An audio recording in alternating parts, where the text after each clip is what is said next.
Whoa, 30 people. Big numbers.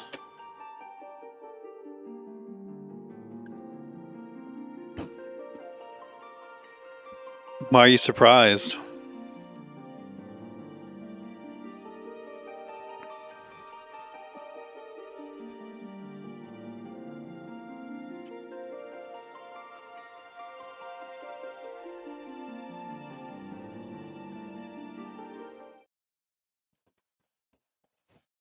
I gotta get through this, so I gotta make sure I can play the maximum amount of time.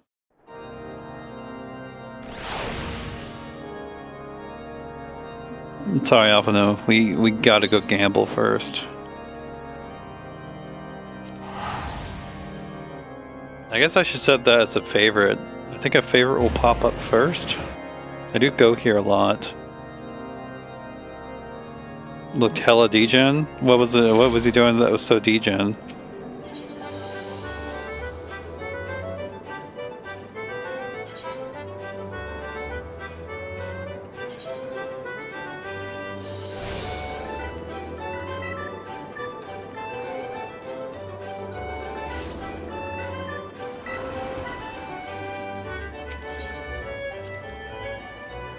They're gonna hit something, block someone's insane.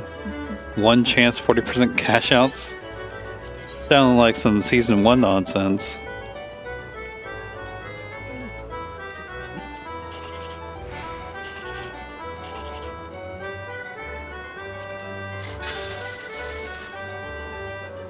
Not bad. That's crazy.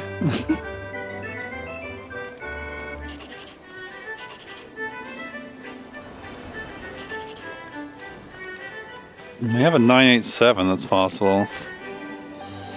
Which I believe is this. No, it's not the same as the 123. So I guess I should go for the possible 123. Okay, both are wrong anyways.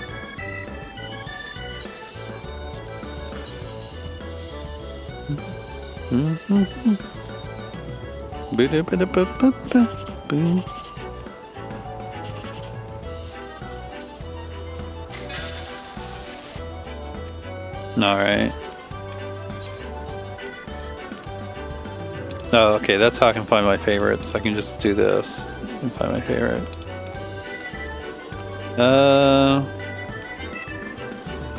Wait, let's just use this.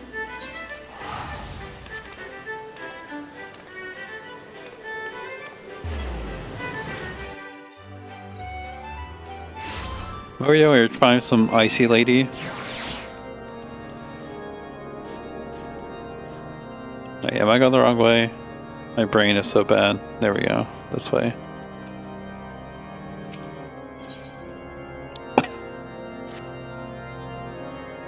Just when we were starting to make progress. What time to think I'll be awake on Wednesday? I don't fucking know, man. I mean, whatever time you want me to be awake, I can make that work.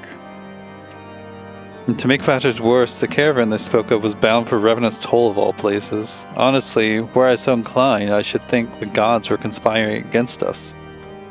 Happily, however, I am not. I would know more of this attack. Let us speak with Lord Harshfont and find out what he has learned. I think that guy's like right here, right? Yeah. Just, you know, as long as it's not too early. A little biplane. Oh wait, that's right. We gotta get a new minion. It's a new day.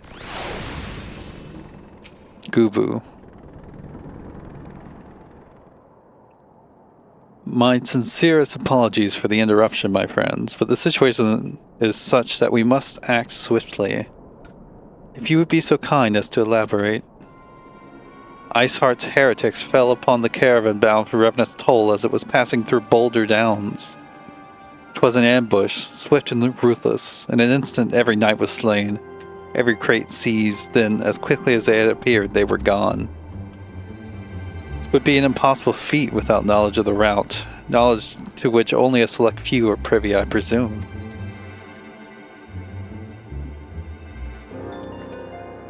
Quite. We can pursue the avenue of inquiry in due course. It seems to me that examining the scene of the ambush should be our first concern. The trail is yet warm. We must act swiftly. As Lord Harshfont, I'm pretty sure I'm saying that wrong, said, lest crucial evidence be lost. You have a knack for discerning hidden truths, Trash. Why don't you go and inspect the ambush site in person? An excellent idea. Inform my men of your intent upon arrival, and they will gladly share their findings. Alright. Detective Baby is on the case.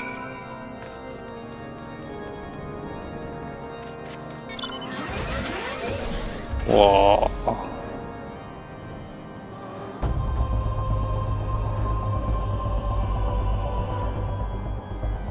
Oh ho.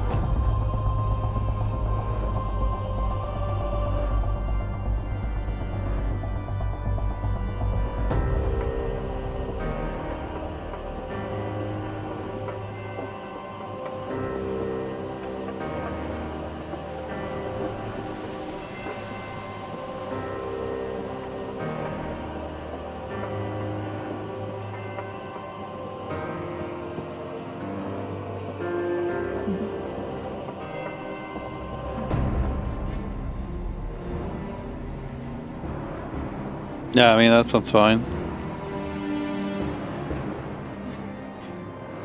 I probably won't be awake pretty early. Is flying the only thing? Is flying this thing any advantage? No, Chocobo flies as well now. The flying was just activated as soon as you finish A Realm Reborn. You can fly. I just have a random mount. Yeah, see, Chocobo can fly too.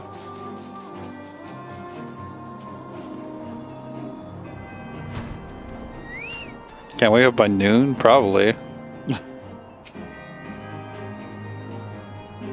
Move along, adventurer. There's nothing for. Yeah? Lord Harshfont bid you speak with us? Then you must be... Beg your pardon, Scion. As you see, they left nary a crate behind. Tipped the wagon for good measure, even. Whole thing's a bit odd, if you ask me. Would have been easier just to steal it. Though a damn sight harder to conceal it, I'll allow. Reckon they came prepared, probably with wagons of their own hidden a way off. But pay no heed to my ramblings. Absent of proof, 'tis naught but speculation. Might be as the squire receiving care at the observatorium could tell you, something more factual. That is, if he's awake. Unlike myself, he was there during the attack. Not that his presence amounted to much.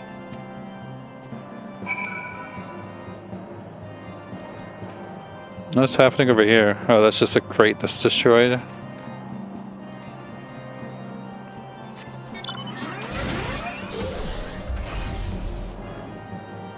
Hopefully it's, it gets a little bit warmer. It's definitely been pretty cold lately. I mean, I'll be fine regardless.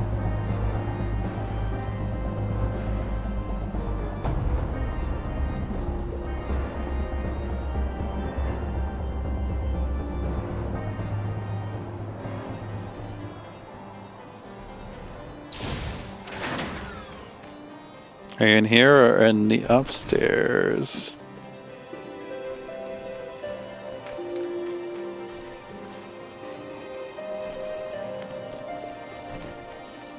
Oh, there you are.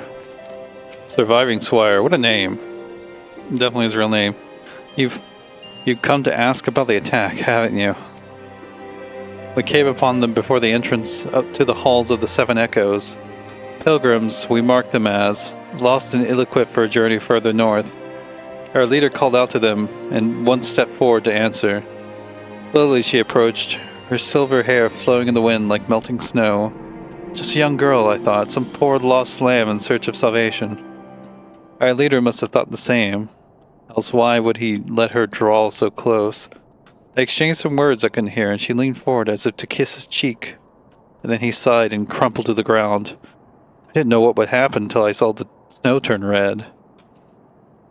And then there was red everywhere I looked. I tried to fight, but took a blow to the head, and by the time I came to, the others were dead and the heretics were unloading the cargo. I couldn't, I mean, they could have killed me. They'd have killed me, so I just laid still and listened. Iceheart's people spoke of deliverance and resurrection, and they spoke of Shiva. Or is it Shiva? The Mortal Kombat 3 character, Shiva. And that's cool. We're getting more of the classic Final Fantasy summons in here.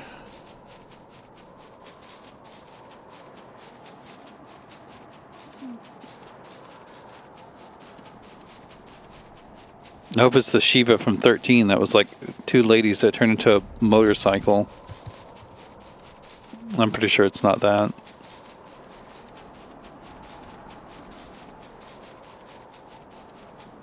House Forton. Wait, is this it?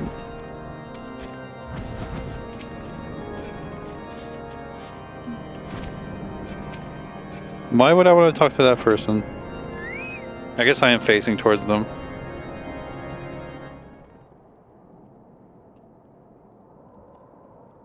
Yeah, that's kind of wild when it's getting like down to the teens lately. Oh, you've returned. What news have you for us?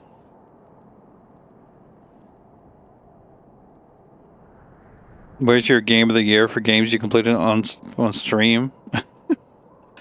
It seems the Lady Iceheart does not scruple to sully her hands with blood. Who is this Shiva the heretic spoke of? Have you not read a single line of the Enchiridion, Master Alphino? Shiva was a traitor to kith and kin, an apostate who laid down with dragons. Oh shit. She laid down with dragons? Now, we cannot expect all foreigners to know Ishgardian scripture so well, particularly when it concerns the patron saints of heretics. Wait, you say she is their patron saint? Oh no, it all makes sense now. Lord Harshfon, what was that, the caravan's cargo? If I recall correctly, the Diamond Forge have requested a rather large quantity of crystals. Do you not see? Iceheart and her followers intend to summon Shiva as a beast tribe with a primal. Well, why else would they go to such lengths to secure crystals? I shall inform the Lord Commander at once. Lord Harshfont, would you agree that discretion is of paramount concern? Of course.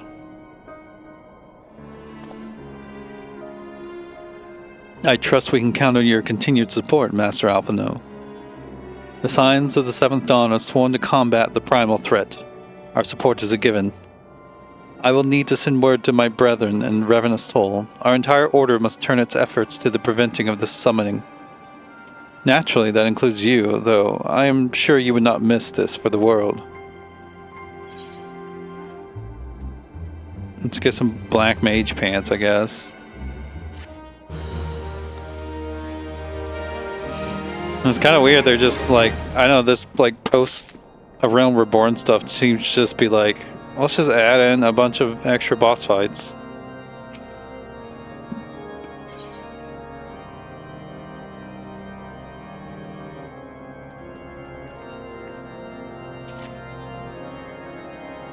The persistent attacks on our caravans seems a little more than a nuisance at first. The heretics were a problem to be sure, but a relatively minor one. That was before I discerned the purpose behind their attacks, of course. Now they have my undivided attention. After apprising Minvilia of the situation, I shall summon a unit of Crystal Braves to assist us. As for you, Trash, pray join me in Whiteburn Front. Since the incident at Snowcloak, the Knights of House Durandare have redoubled their reconnaissance efforts in the region. It is my hope that they have information which may help us to determine precisely where the heretics are hiding. Given our mutual enemy, Lord Drillmont should be eager to oblige us. I shall see you there then. Good. I'd have to like remember what games I even played on stream this year if I wanted to actually collect a my game of the year.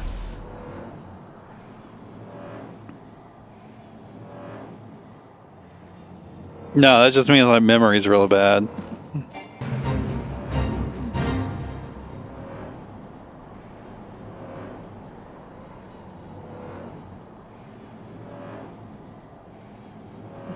I did spend a lot of the year on this and Age of Empires, though. Which would not, these two would not be my game of the year. Yeah, I remember Age of Empires. It took a while doing that one.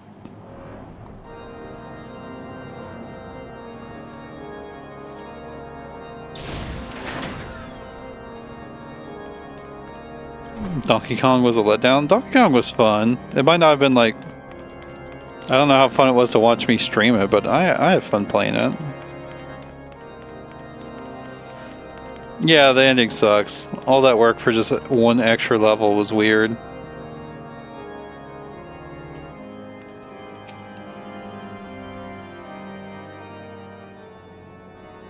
The Signs of the Seventh Dawn wish to join in the hunt for Ice Heart. Your assistance is more than welcome, my friends.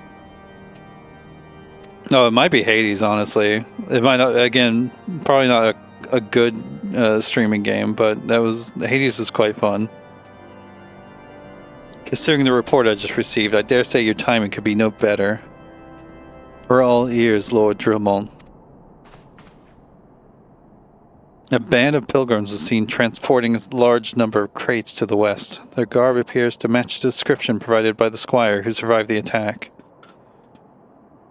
I don't think I've updated that, honestly, with every game I've played. Alas, our scouts lost track of them at Snowcloak.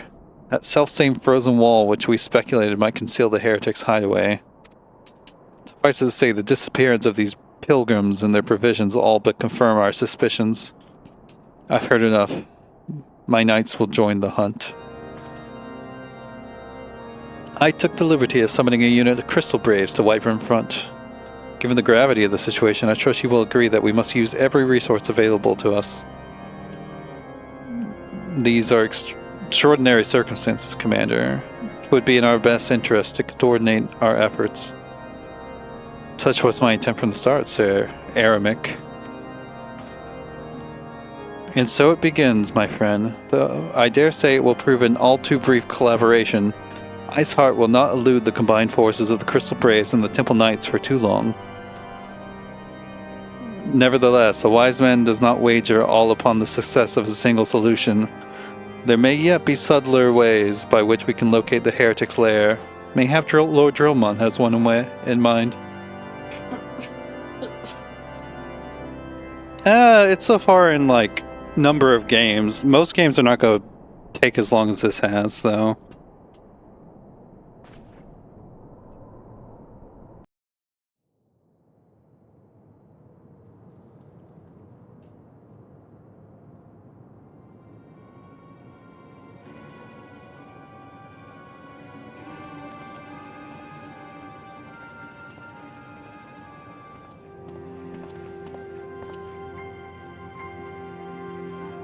Yes, yes, excellent.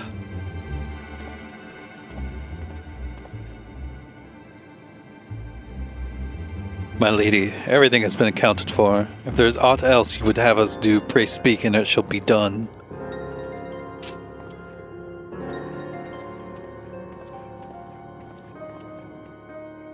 She a bad bitch.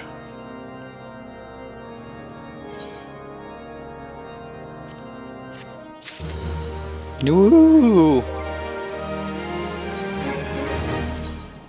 I got new feats.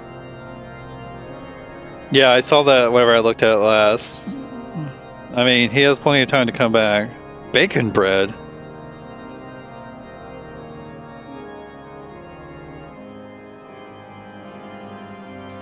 Ain't no way he would do that. It seems as though we were always one step behind, our quarry ever just beyond our reach. Though I would like to believe that the tables are about to turn, I must confess to having certain doubts. A joint effort may succeed where others have failed, but it could yet yield the same self-same result. Fortunately, we are not without other options. I trust you haven't forgotten Inquisitor Guillaume. We have not. The mystery of how the heretic remained undiscovered for so long has been much in our thoughts, as has the question of what steps might be taken to prevent a similar breach of security in future. Accordingly, we have conducted an exhaustive and covert evaluation of everyone in Whiterun Front.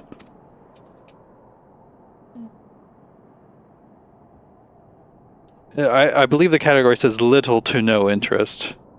And a lot of those games are random ones I got from like Xbox Live or the Epic Game Store. Though some were found to have committed certain minor transgressions, we identified only one possible heretic. If this man had pledged himself to Iceheart's cause, he will have taken note of the movements of the Templar Knights and the Crystal Braves. Upon recognizing their talent and their intent, he may attempt to warn the heretics. The man's watch is to end soon, at which point he must report to Sir Jean Tremont in the yard. I would have you keep an eye on him. If he ventures beyond the walls, follow him discreetly. Should he meet with a heretic, do not interfere, simply watch and listen. I have seen to it that the suspect knows nothing which could endanger our plans. Is this actually going to be a stealth mission, or is it just going to be go to these points? I've been kind of, like, it kind of be a bit of an effort. I did kind of make that list, like, haphazardly. I've been kind of thinking about remaking it. But it would be a lot of effort. Oh wait, we're just right here. Yeah, here's my destination.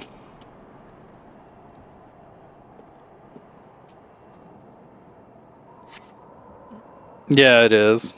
But that's already done at this point. You know?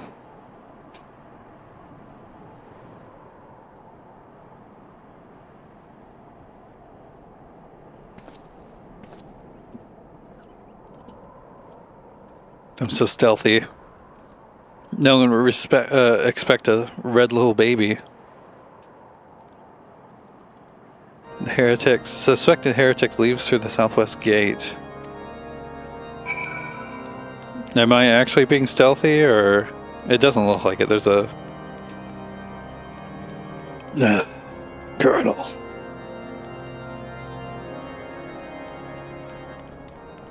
I will say, replaying Metal Gear Solid 3, I was definitely like, I don't know, I kind of think less of the game if you're playing it this year. That was this year, wasn't it? I mean, I still like it. I think there's good things about it, but it definitely, I don't know. Definitely some things that I found less than great. Gotta play the remake. I don't really have any interest in that. No, I don't have a lot of interest in that, I should say. There's a little twinge in me that's like, that would be neat. But I've already played Metal Gear Solid 3. I'd rather play games I've not played before. I gotta finish breaking this alien language in Fez. The suspected heretic heads south. I mean, I still like it. It's just, I don't know. I held it in higher regard in my head before.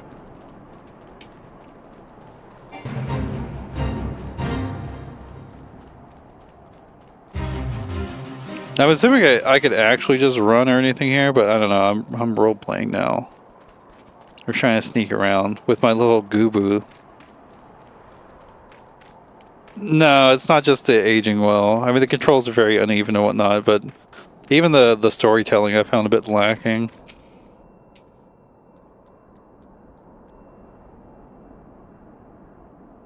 Like, I played Metal Gear Solid on stream too, and that one I didn't like. I still quite enjoyed the first Metal Gear Solid.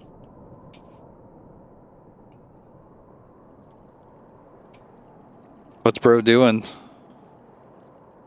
Hey! Where in the seven hells are you? I'm freezing my bollocks off here.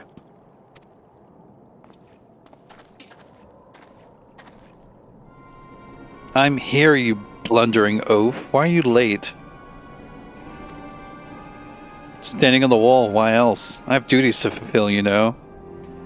Your sole duty is to the, bloody echo.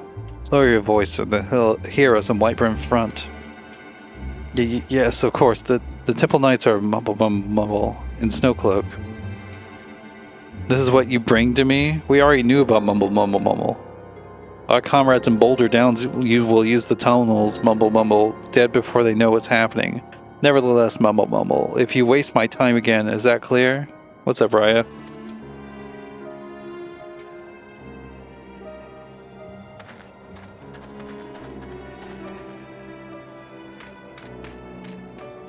Met with somebody.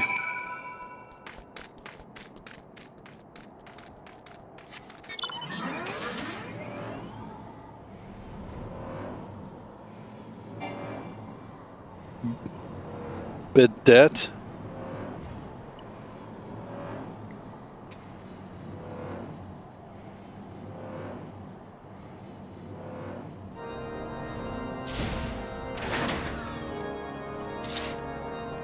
Bidet.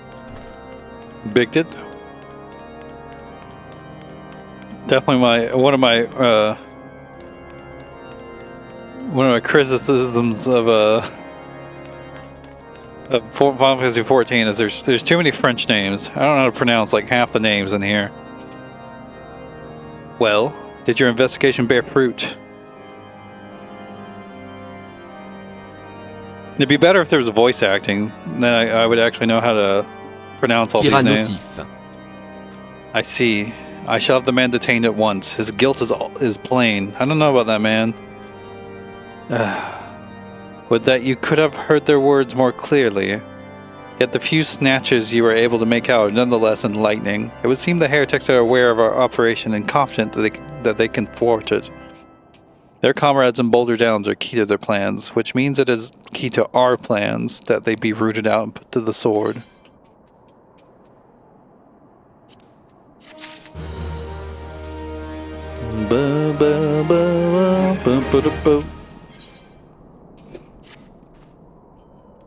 We have long suspected the heretics use a network of secret tunnels to traverse the highlands undetected. Given what you overheard, I fear that Snowcliff may be riddled with such passageways, and that the heretics in Boulder Downs are planning to use them to take our forces unawares. Needless to say, we cannot allow that to happen. A contingent of House Darendare Knights are on patrol in the area, and I shall order them to begin searching for the heretics at once. But knowing nothing of our enemy's numbers or readiness, I cannot say for sure that they will be sufficient. It would put my mind at ease if you consent to assist my knights with the search. I know they would take courage from the presence of so storied a warrior. Pray rendezvous with them at Boulder Downs.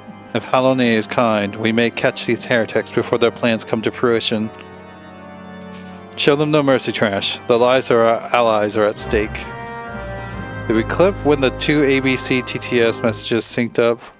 I don't recall quite what we were talking about. No, I missed the ledge. Are we fighting people now, finally?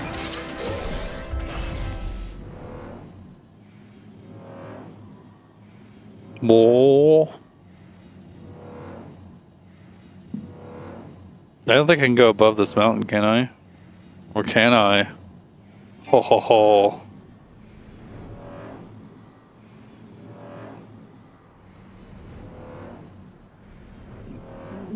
I don't remember that, no. That sounds stupid, though.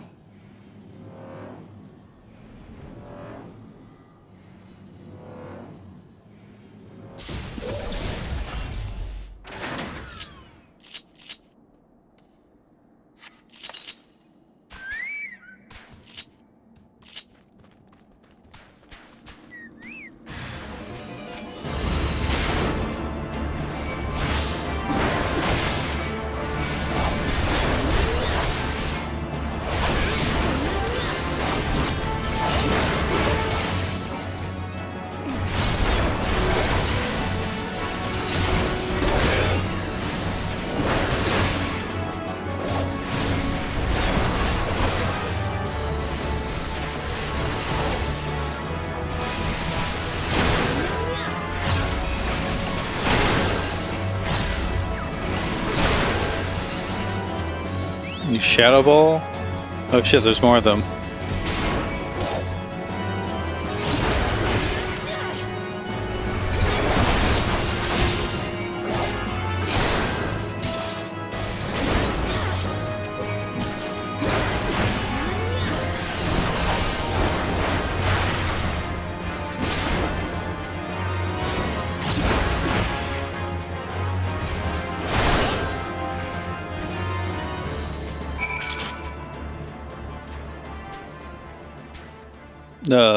Are they supposed to? Oh.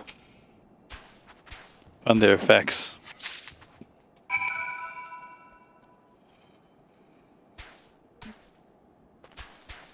If it even be in stream slop? I mean, as long as it wasn't during like a Clone Hero stream, it should be on YouTube somewhere, but like, good luck finding that shit.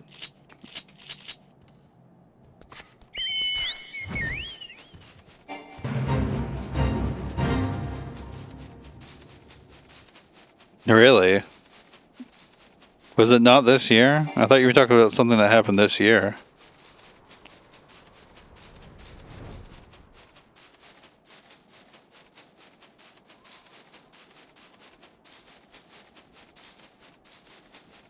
No. I mean, that definitely explains a little bit why it doesn't sound so familiar. Can I even land up here? Oh, you can walk up here normally.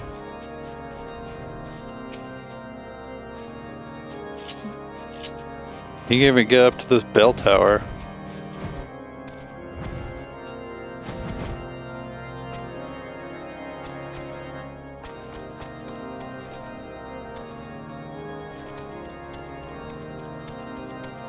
Can you only get up here via flying though? Or is there a staircase over here? Okay, here we go. I was curious if I could come down here. Oh, that actually might be faster.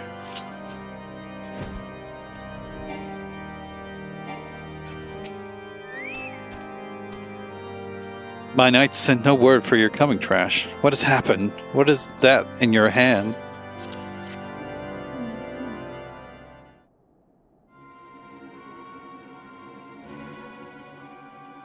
By the Fury.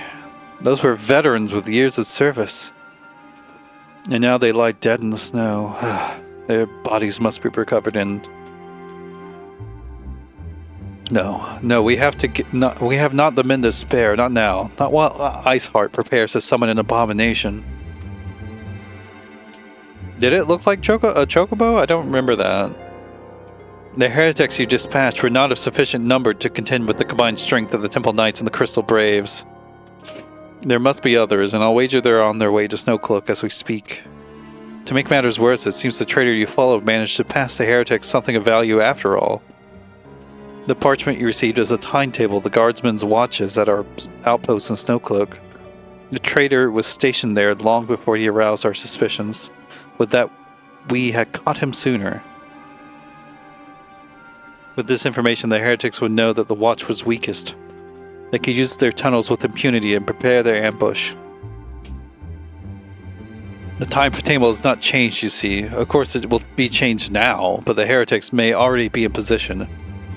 House Durandare must send reinforcements, even if it means withdrawing knights from the stone vigil. I see no other way to safeguard the lives of our allies. It's so funny to have like the quest complete fanfare after like your shit's bad, man.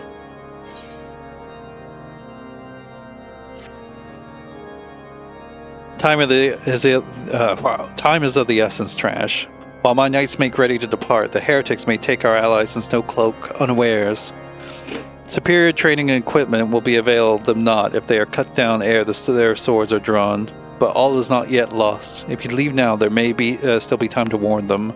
Make haste, I beseech you. Fly to Snowcloak and tell Sir Eremic everything we have discovered. Will do, sir. Now my trusty chocobo. Whoa. I don't know, going out, that might be slower. It's kind of hard to know.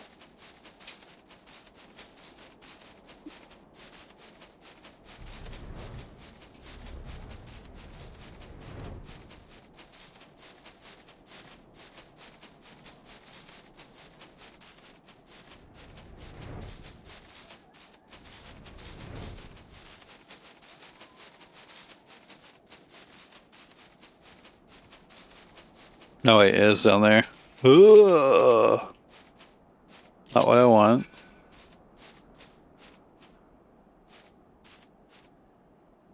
Okay, it seems like it works best if I hold L1 first and then press R1. Trash, this is a welcome surprise. Perhaps the only one thus far. As you can see, we have yet to uncover any hidden... You have my gratitude. Truth be told, we suspected the heretics might be plotting such an attack. Now that we have confirmation, I shall place my knights on high alert. Has Commander Louviere been informed? The Braves must be made aware. He's right here. He could have heard us.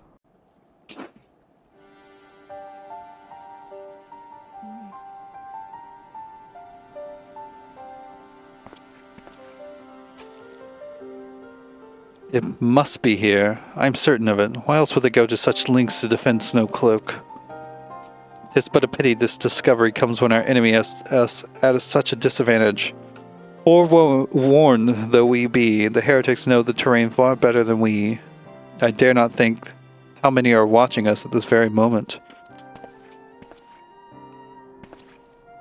Confound it. This is all wrong. Iceheart has us scrambling to save our skins, our own skins, when we should rightly be straining every sinew to find her and stop this damnable summoning. There she is. Come here, girl.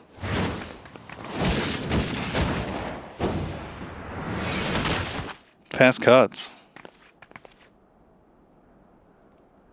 That was close. They didn't hurt you, did they? Only my pride, Ida.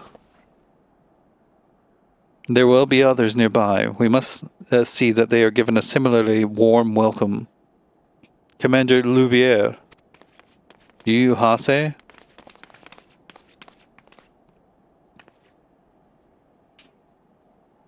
There's been a development, sir. Together with the Temple Knights, we have secured the entrances to some half-dozen tunnels. After spotting the enemy breaking the surface, but that is not all, sir. We think that one of them may be important. Certainly the heretics near flung themselves upon our swords to defend it. Aha! Just as I suspected, amongst this warren of tunnels lie the entrance to Iceheart's lair. Some of the others were going in. A moment, Alphino. The tunnel in question is barely wide enough for 2 men abreast. We cannot say with certainty where it leads, much less what is waiting for us there. Furthermore, we have no way of knowing how many heretics are still lurking here on the surface. What if they were to converge on this point after we entered the tunnel? For all we know, we could be funneling our forces into a trap. I take your point. If the tunnel is indeed as narrow as you say, greater numbers will be a hindrance than a help. Should we encounter difficulty, our own allies will become an obstacle to escape. A change of plans. While we rendezvous with Sir Aramek and keep the heretics at bay here, you will go wherever the tunnel leads. If you find Iceheart at the end of it, do not let her escape. You venture into the unknown, so see that you are prepared for anything. I will suggest you call upon your allies, though not too many, or Papalimo will sulk. This is actually a dungeon, or are we just going to fight again? What was that?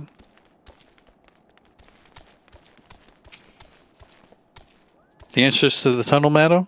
It's just over there. Had we not seen the heretics breaking the surface, we would never have noticed it. Per Sir Aramic's order, we will stand guard outside.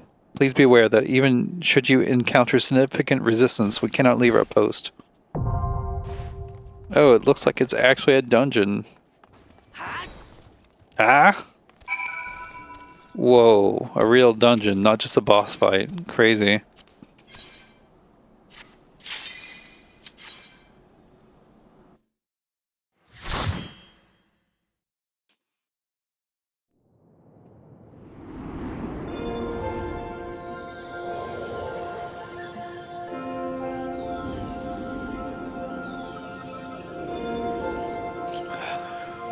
This is the appropriate for the current weather.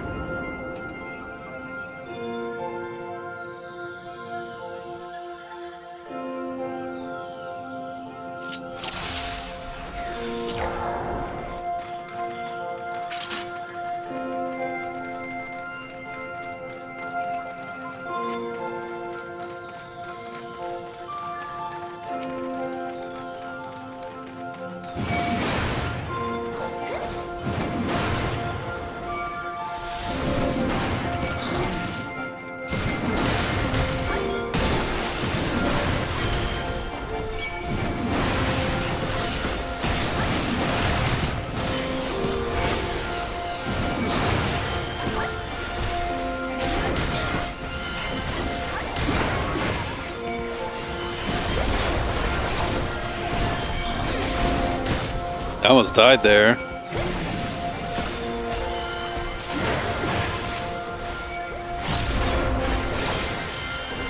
My healer is not ready. You see the state of VGC World Cup? I saw some posts on it.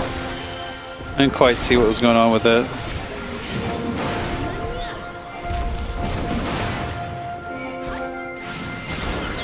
I didn't quite look, I mean. It's at finals now? Oh, when does the finals happen?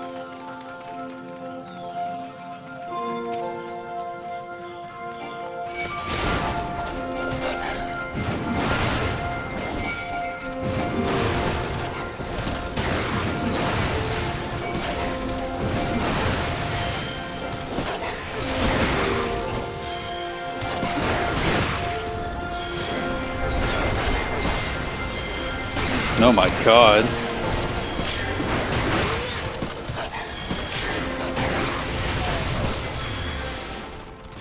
Bruh. Okay, I guess I shouldn't pull so much.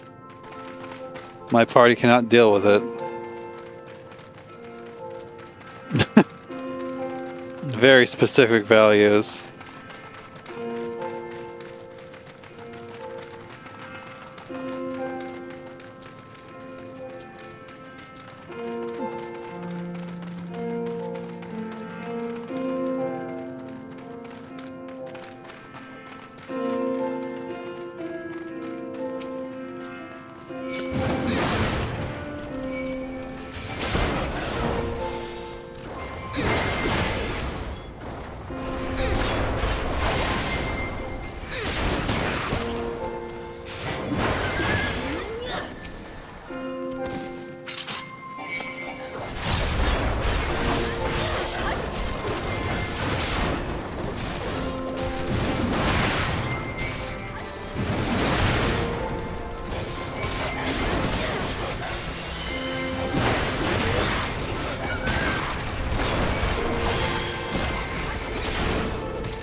Maybe my item levels are like not great for this or something.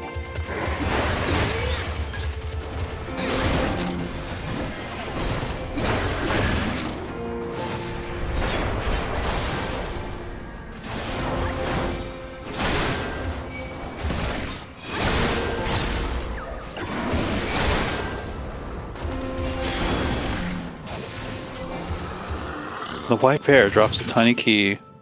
We found the tiny key. Now we must clear silence. No, it's the door to silence.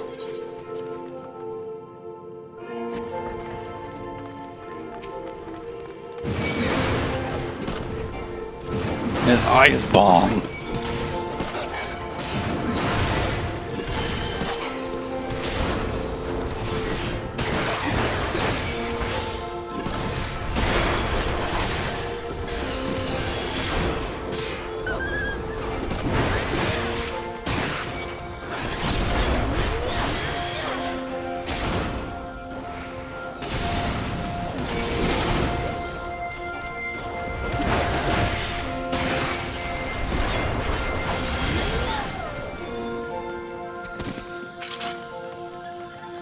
Any boss time?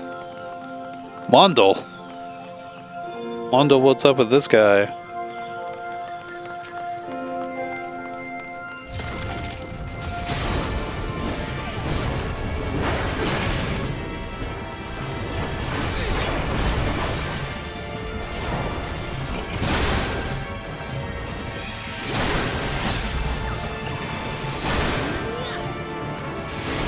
Where are you aiming? Oh, that's just that's a full screen attack? It's kind of crazy.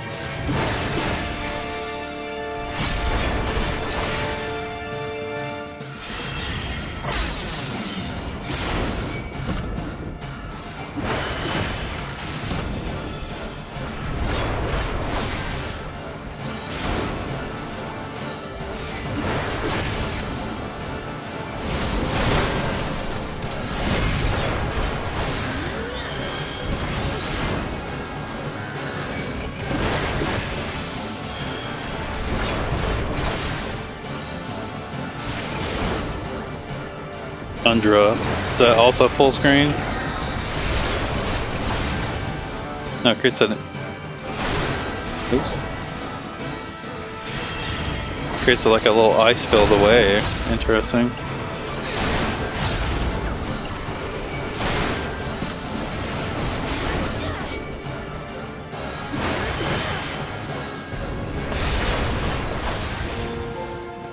Get fucked. There was someone at the library who was on a public computer watching Legend of Zelda TikTok.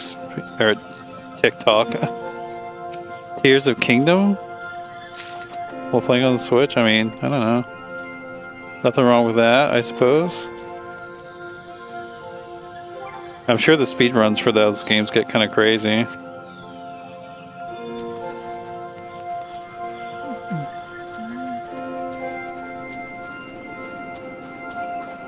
Whoa, very snowy. Was that a Gooboo? We gotta fight a Gooboo.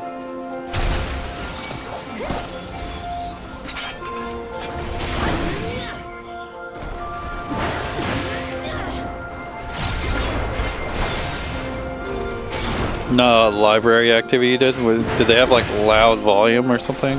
Audio?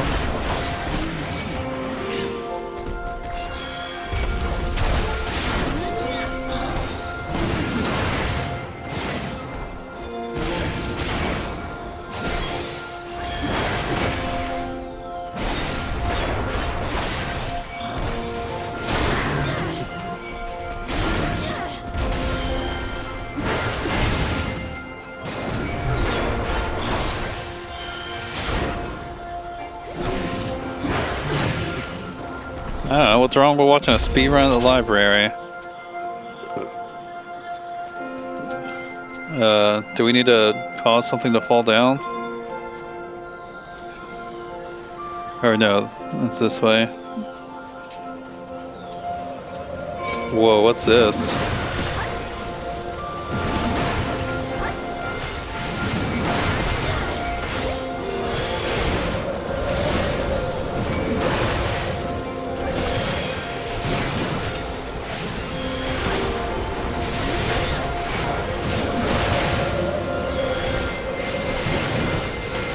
Is this doing something to me? I can't tell.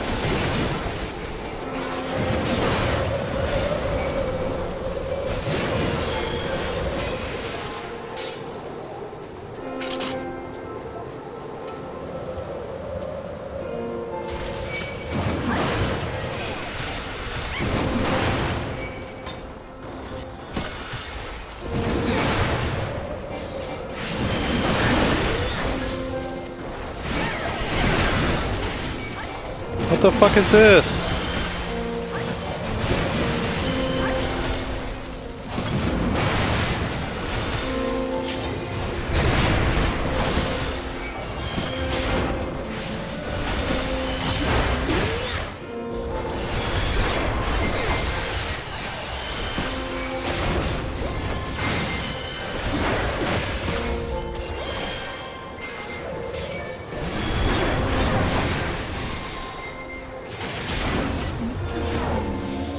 I used that at the wrong time.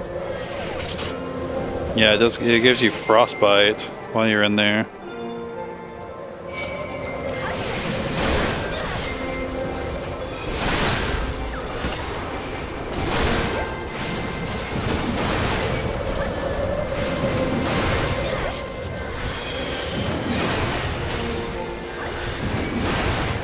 Whatever, I'll take the frostbite right now.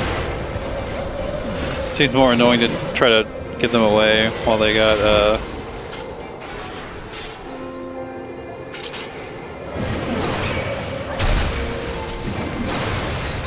Oh, hello.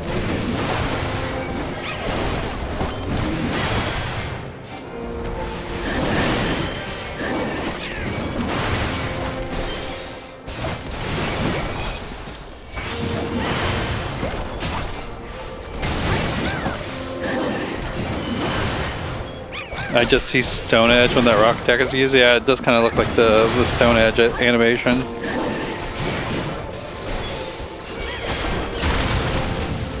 No shit, there's another one? Where are we going now?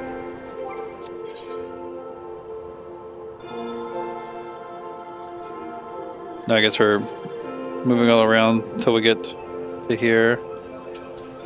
Yeah, this is the path that was blocked off, so we keep going this way. Oh, there's another sub-boss here. A Yeti. Look at that guy.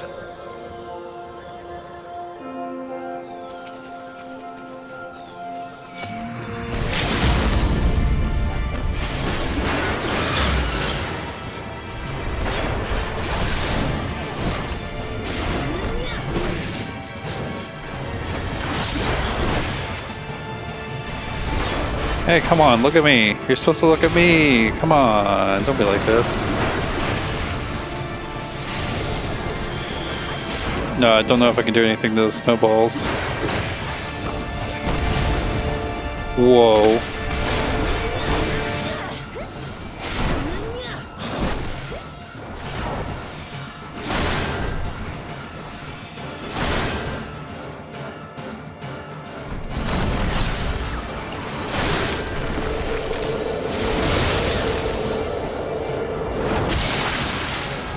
I forget if we needed to be together for those or not.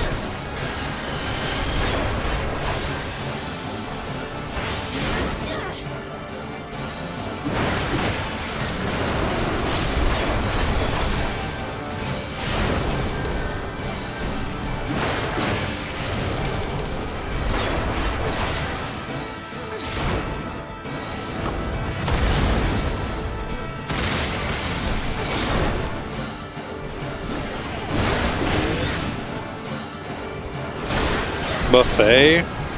Bro's going to the buffet?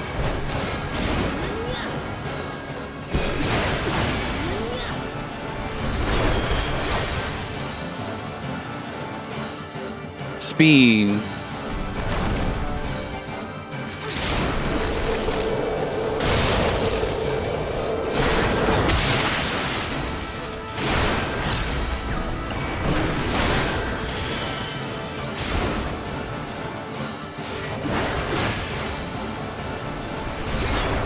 Yeah, it's a pretty wild looking attack, making me bounce around. I think we're good though. Yeah. Ooh, 2 treasures. I don't mind if I do. I think all these are things that I like don't want to use anyways. I think all my stuff I've gotten is better. So yippee.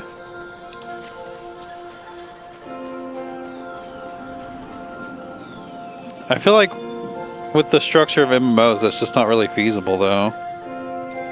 It does kind of suck, but, you know, like, what can you do about it?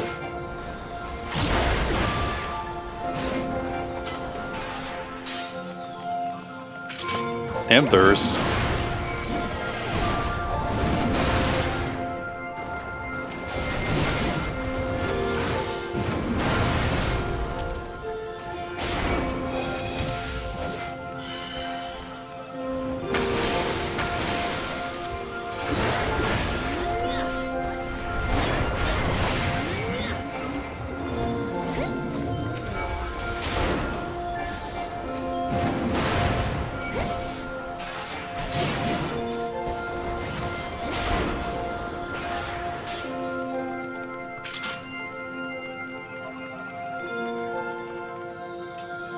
Very traditional sounding, like ice music for a video game. Is this a boss battle chamber? Not really, just a counter. Hey, pay attention to me, come on.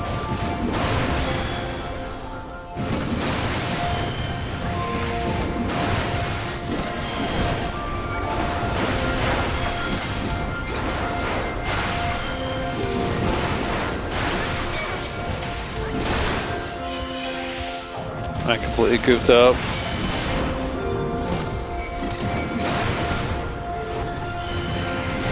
Whatever.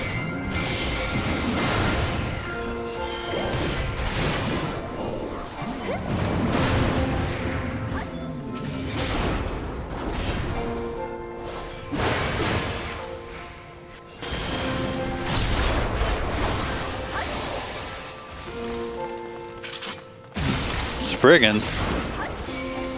What the fuck is this? It's a hybrid gator.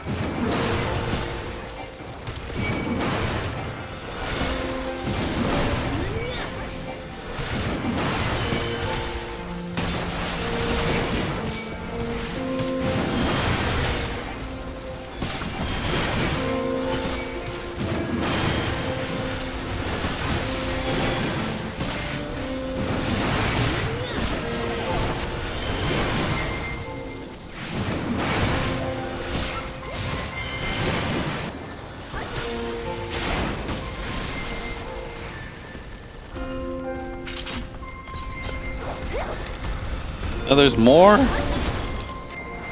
Oh, wait, map. Snowclops.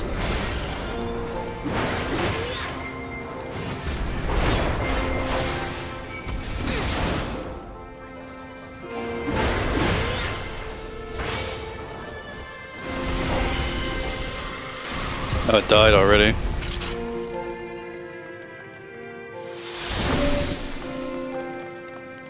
Was there more?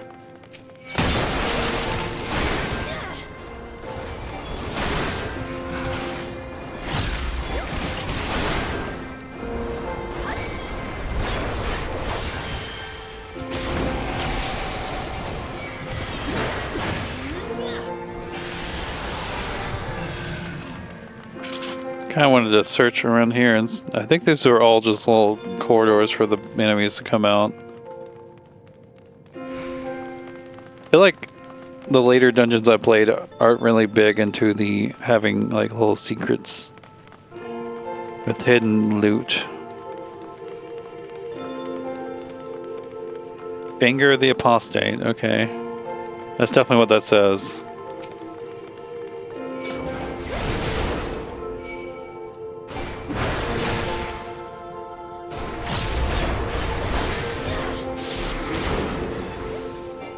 Whoa, he turned into a fucking dragon. Can we target this dude, please?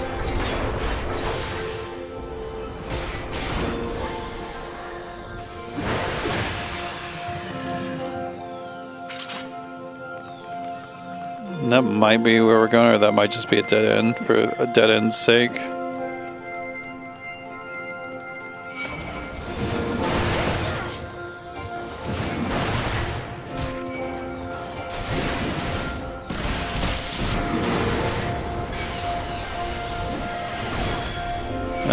Let's do this.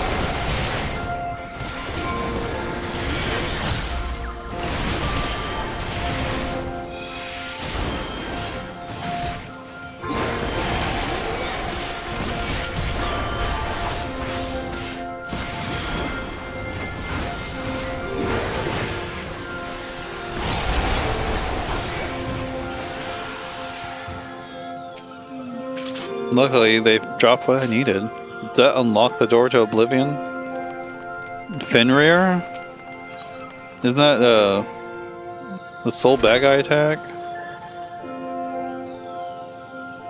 I guess I should wait for my skills to come back here, just to be safe.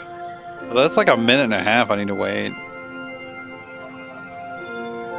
Maybe the cutscene will be long enough to get it back. Now that I think I'll be in trouble regardless, but... Oh wait, it's Fafnir I'm thinking of. Fenrir is a monstrous wolf in Norse mythology, the son of Loki, destined to kill the god Odin during Ragnarok, the end of the world. Okay, the cutscene was not long enough, but I'm going anyways. I don't feel like waiting.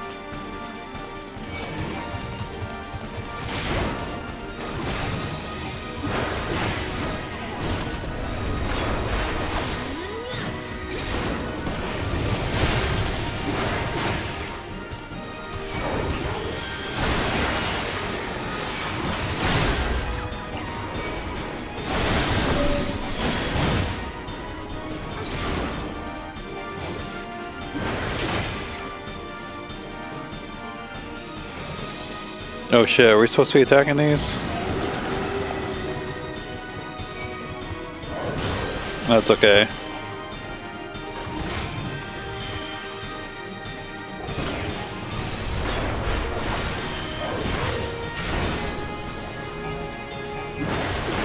Yeah, that's fine.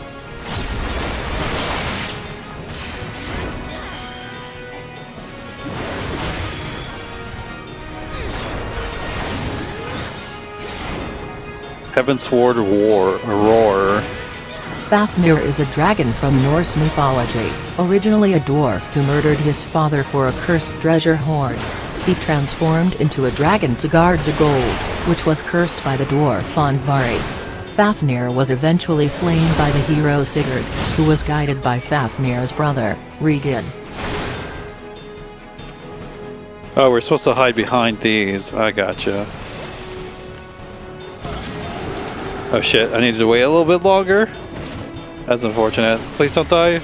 No! My healer sucks.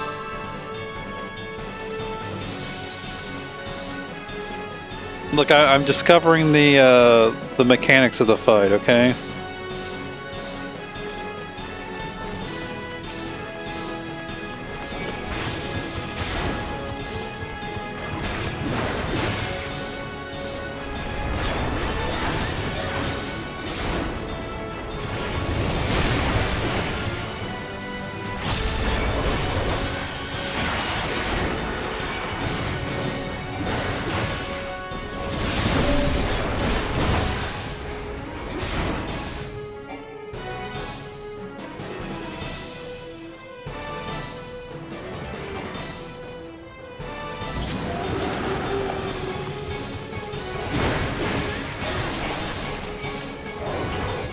I didn't have to get out of range.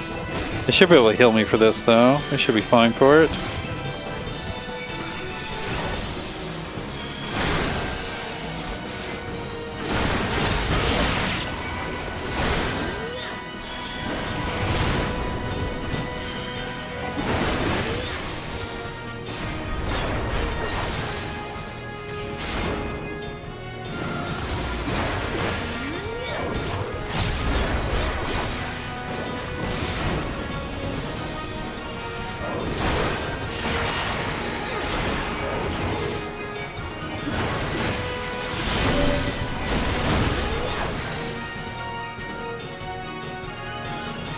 Oh wait, these ones are weak.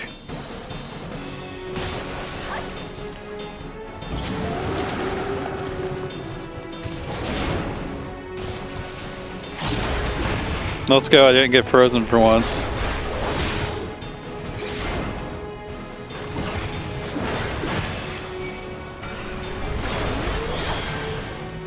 Go ahead and bite me, do your worst.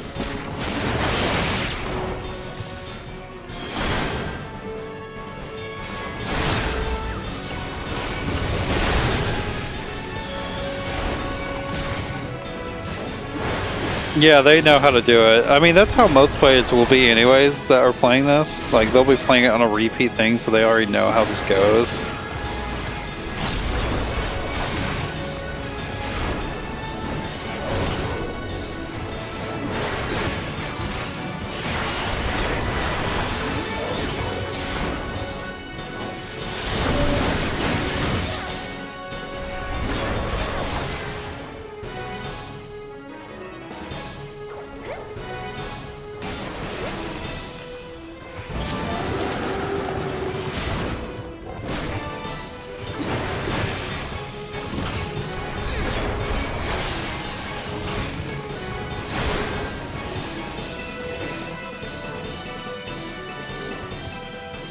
I figured it out. That wasn't too bad.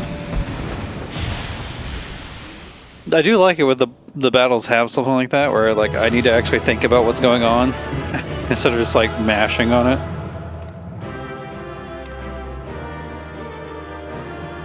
It wasn't too involved though. I got 105 elegant tombstones of poetics and a hero's necklace of casting. I already possess one. So I cannot actually obtain that. How do I already have one? That's whatever. Oh wait, is this the Heretics' Aetherite? I'm assuming I'm going to fight Shiva soon after this. Although knowing me, once I go to an actual voice cutscene, it's going to be Shiva. Do not do you justice, warrior of light. Is that Iceheart? Yes, I know who you are, and you know who I am. I was given the name Izel, but I earned the name Iceheart. That is not how I would pronounce that combination of letters.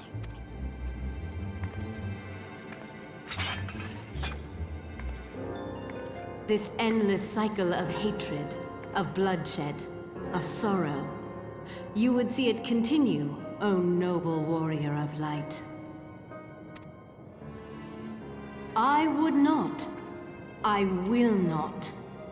I will bring an end to this war between dragon and man, no matter the cost. I have no idea who you're talking about, so I can't help you. Sorry. In time, you will come to understand that what we do for the greater good. Sure you do, lady. For Eorzea. For Hydaelyn.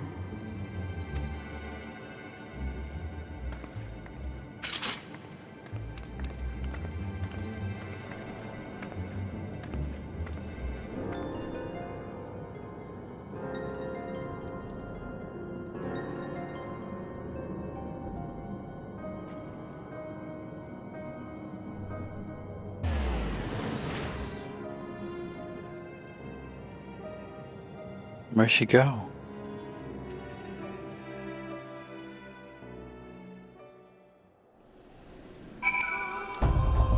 Yay! I still don't, like, you can say that name, I don't know who the fuck that is. That took longer than I expected. What news, Trash? When we gooned? What does that mean? So Iceheart is but a pseudonym, not that it matters. That she managed to escape is regrettable, but from your description of that beast, you did well to come as close as you did. In any case, now that you have cleared a path, the Temple Knights can begin to survey the tunnels in earnest. Mayhap they will even find a route past the ice wall. Wouldn't that do wonders for their fight against the heretics? The Crystal Braves would certainly share the credit for it too. 12 be praised, Trash. We may yet turn the situation to our advantage. Assuming we stop Iceheart before she summons Shiva, of course. Needless to say, our fellow Scions have not been idle. Minfilia and Urianger have been busy perusing the archives of House Forton, gathering what information they can on Shiva. Prepare. Gooned, or the practice of gooning, refers to an obsessive, prolonged state of sexual arousal and masturbation, often involving edging, teasing orgasm, for hours while consuming adult media, creating a trance-like, indulgent experience, distinct from casual self-pleasure and often done in a dedicated space. Oh yes, your goon cave. Which reminds me, if you were intending to trudge back to Camp Dragonhead to report on the day's events, don't. The antecedent should be here any minute. I can only assume some people enjoy subjecting themselves to this cold shiver.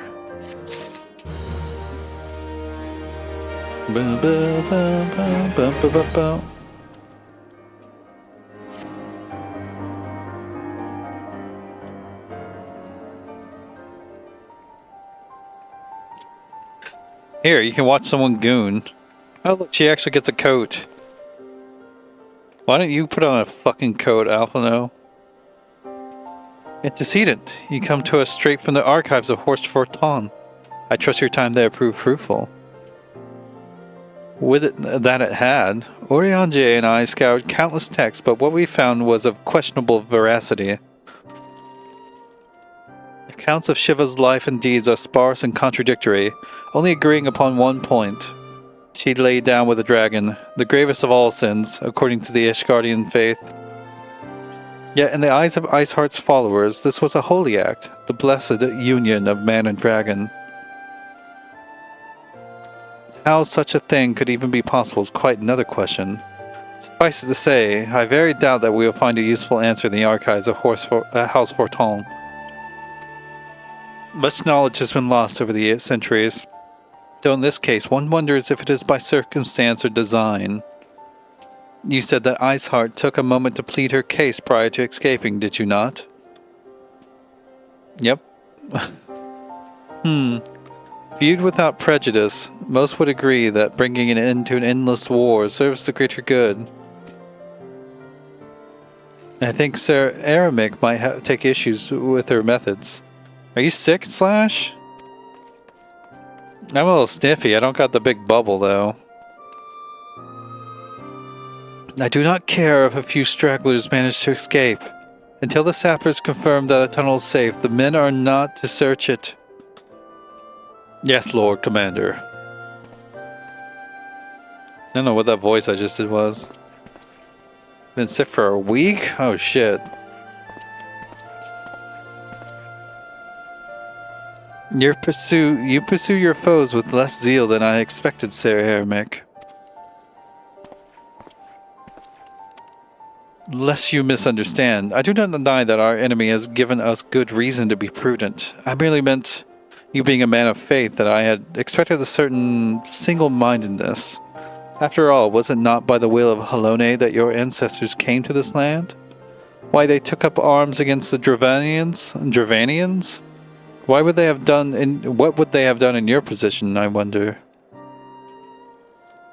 There are those who believe that faith is a renunciation of free will, that unquestioning devotion is required of all who live a life in services to the Fury. Such righteous fervor may well serve a knight on the front line, less so a leader of man. We're all at liberty to interpret the scriptures as we will. I choose to believe that the Fury would value the lives of her followers over the deaths of her enemies. Would I not presume to speak for the Knights of Eld? It was a different time, nay, a different era, and scripture tells us only so much. Would that it would told us more.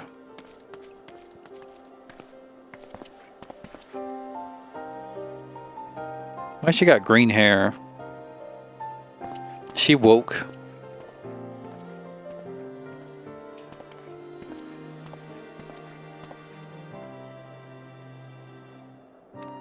That man is awfully pragmatic for a servant of the Holy See. Welcoming trade at the negotiating table, to be sure, less so when one's enemies are making ready to harness the power of a god. Mayhap he does not truly believe that Iceheart's plan can succeed. Truth be told, I too remain somewhat skeptical. Shiva was real, a living, breathing woman, of that there can be no doubt. In this respect she differs from every other figure to have been summoned, each of whom was worshipped as a god. The sole exception being good King Moggle Mog XII.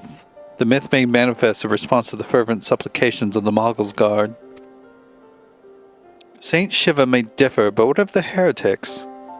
They are a tribe of outcasts at war with the mighty nation who yearn for the resurrection of the one who embodies their faith. If that is not placing one's faith in a higher power, then what is?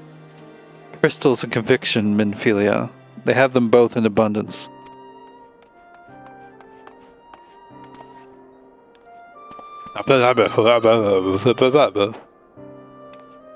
Can that truly be all that is required?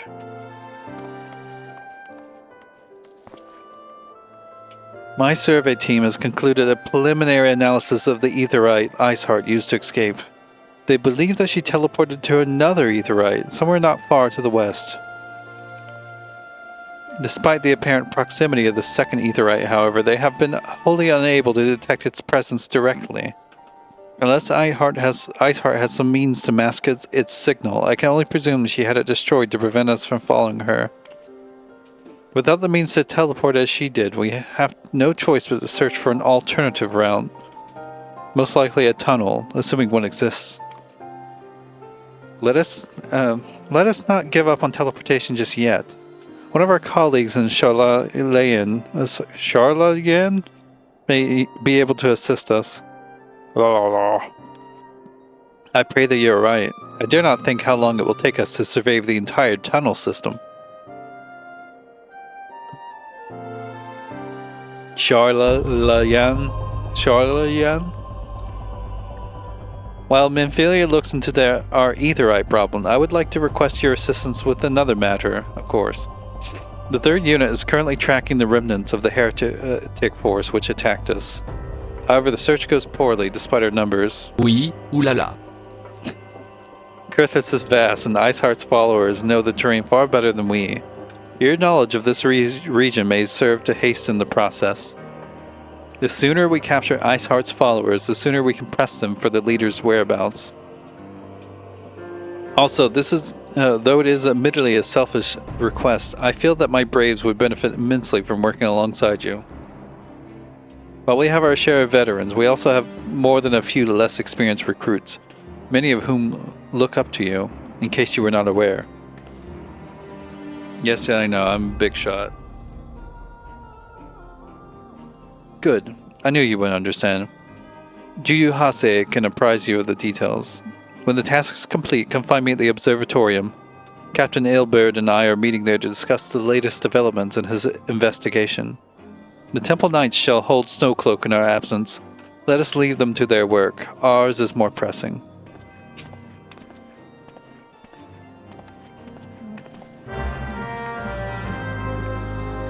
Is that supposed to be some sort of gag that he complains about the cold all the time? Minfilia comes up with a new coat and he doesn't have one? Somebody should just give bro a coat. There you are, Trash. Commander Louvier instructed me to wait for you. Your assistance is most welcome, believe me. Most of the Third hail from Uldal, and for a man accustomed to the feel of sand beneath his boots, the crunch of snow can be rather disconcerting. But to the matter at hand, nary a moment ago I received word that the heretics we seek have been spotted making for Danafin Pass. My braves are already in pursuit, and I should be grateful if you would join them. I myself shall be taking part in the hunt. Never let it be said that I do not earn my coin. Someone say that? Someone speaking ill of Yu Hase?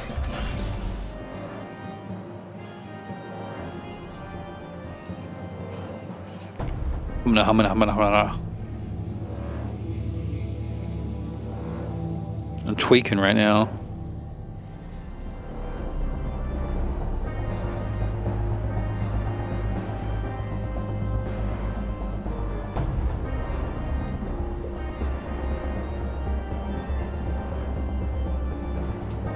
No, I was too busy being an idiot. I almost passed it by.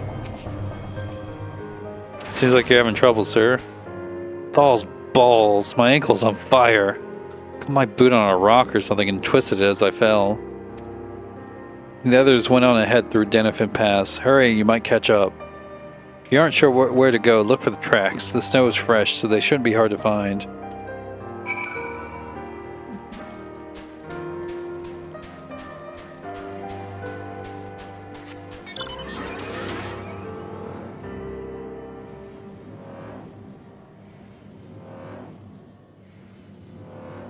Where are we going?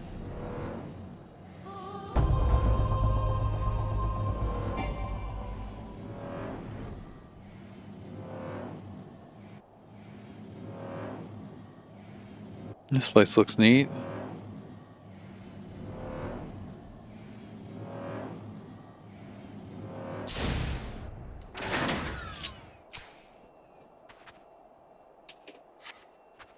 The track leads southeast.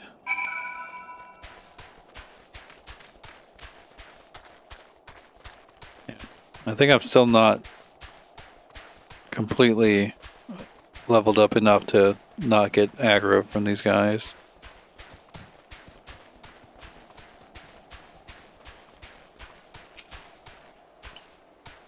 Scion, what are you doing here? The heretics. I'm not sure. There was a great skilled beast and Yu Hase. I think he went east on his own. The heretics split up, so we did too.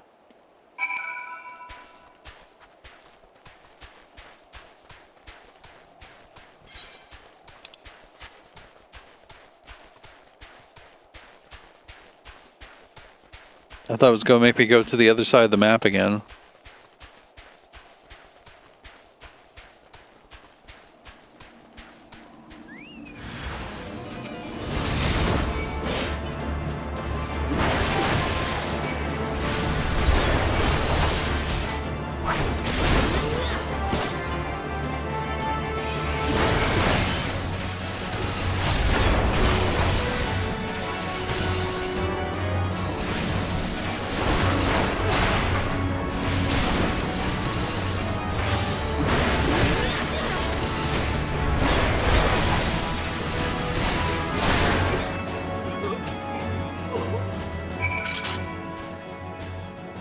How embarrassing. I was so intent on following the heretics' track that I almost failed to notice they had doubled back. Almost, mind you. One tried to sneak up behind me and got a knife in the gut for his troubles. I thought myself alone, so I started searching the dead man's knapsack for anything of interest, and lo and behold, before his friends found me, I came upon this. Withdraw in groups of 3 or less to the observatorium. Give the signal and wait. The merchant will be waiting. Be late and be left for dead. Speaks for itself, does it not? They can't possibly mean to rendezvous inside that place. So we should restrict our search to the surrounding areas. Let me rephrase that. You should restrict your search to the wilderness around the observatorium. I will need more than a moment's rest to recover from these wounds.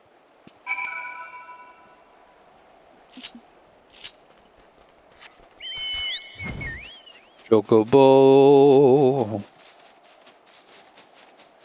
To the observatorium. Huzzah.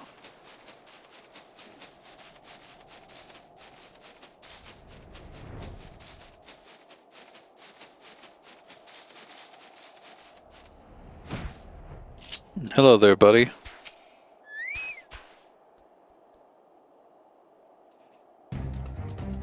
I'm through with listening to your excuses. We leave now.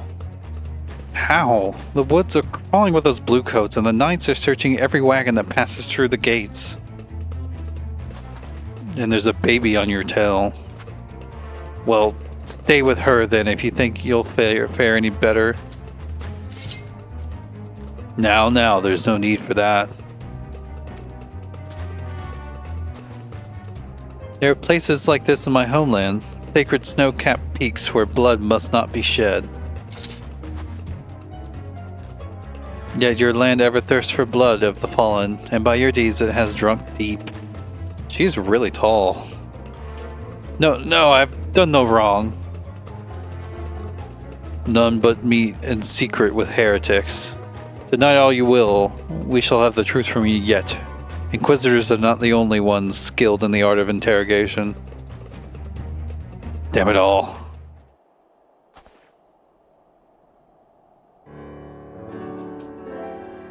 Fancying meeting you, or your trash. I presume your work with the third brought you hither.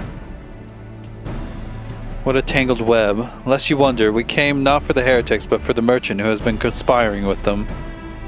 He come to our attention during the course of our investigation into the ivy. It beggars belief, I know, but it seems our favorite Garlean spy may have been providing assistance to Iceheart. Were it not for the efforts of Lady Yukiri and her shinobi, we might never have discovered this connection. Master Alphino is too kind. I fear my people and I have done little to aid your search for the spy. We long to strike back against the Empire and weaken their influence in this land, to prevent the tragedy which befell Doma from reoccurring. The days ahead and the work they promise will require a very particular set of skills which I am fortunate enough to possess. If you will allow it, I will accompany you until the investigation is complete. That is a most generous offer, Lady Yukiri, and one which I gladly accept. Thank you. Though I may disappear for a time, know that I shall never be far, and she'll always be watching. She's going to be a ninja. A comforting thought.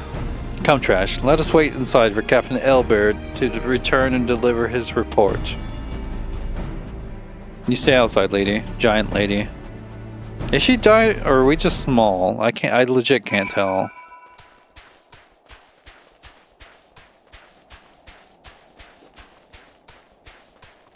I should have just got out my chocobo.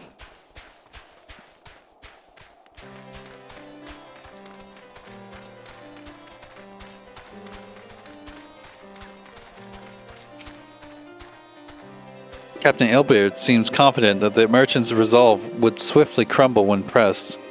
If so, we should have new information ere long. As to whether it will bring us any closer to learning the Ivy's identity, I would rather not say. Given our adversary's cunning, I shall consider us fortunate if we are spared another wild dodo chase. The gods know we have more than enough to occupy our time as it is. Woo!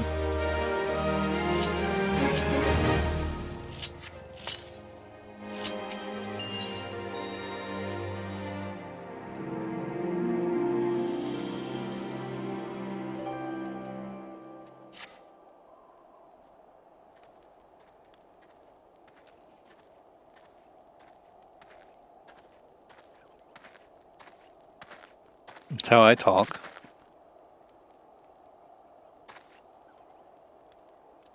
Captain Elbaird, your report, if you will.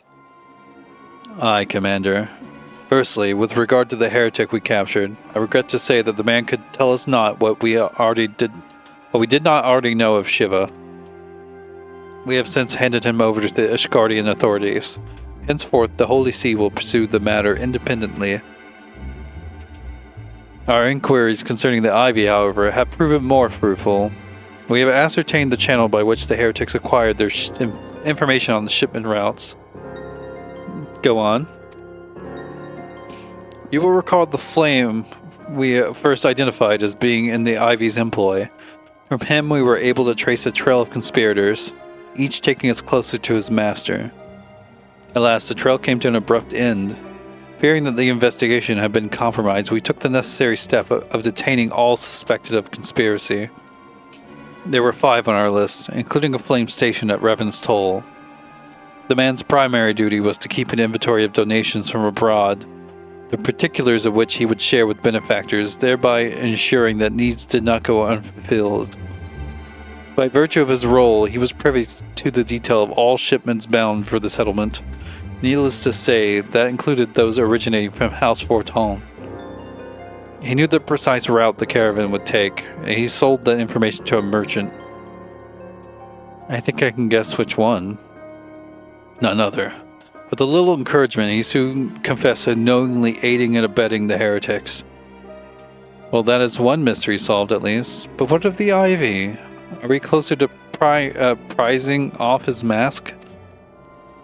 I dare say we are, Commander. Our relentless pursuit has forced him to commit a grave error. In a desperate bid to cover his tracks, the Ivy resorted to exercising certain administrative powers available only to high-ranking members of the Immortal Flames. If you consider that, then that our investigation is known to barely a handful of them, the field of suspects is greatly narrowed.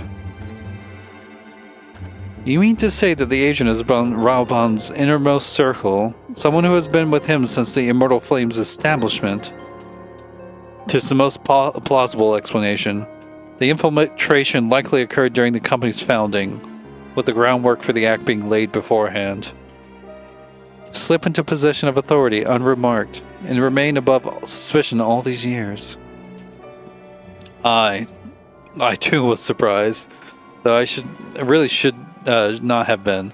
Of the 3 grand companies, Uldaz was ever the more vulnerable to infiltration. Both Limsa Lominsa and Gridania had long-standing armed forces that lent themselves well to the formation of the Maelstrom and the Order of the Twin Adder.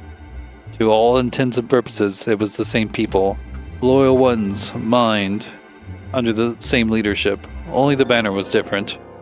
Not so the Flames. Uldal's militaries made up of disparate orders, most of which were glorified mercenary companies that answered only to their own paymasters. Hardly an ideal environment in which to establish something as high-minded as a grand company. The difficulties Raoban faced while founding the Immortal Flames are well known. Even after he had convinced his fellow syndicate members to share their cost, there remained the small matter of finding enough bodies to fill the ranks. Indeed, given the pressing nature of the Imperial threat, that meant recruiting every passing sellsword. Amidst the chaos of its founding, would have been child's play to infiltrate the company. A good deal easier than now, The Immortal Flames have ever been caught between conflicting interests, the public and the private.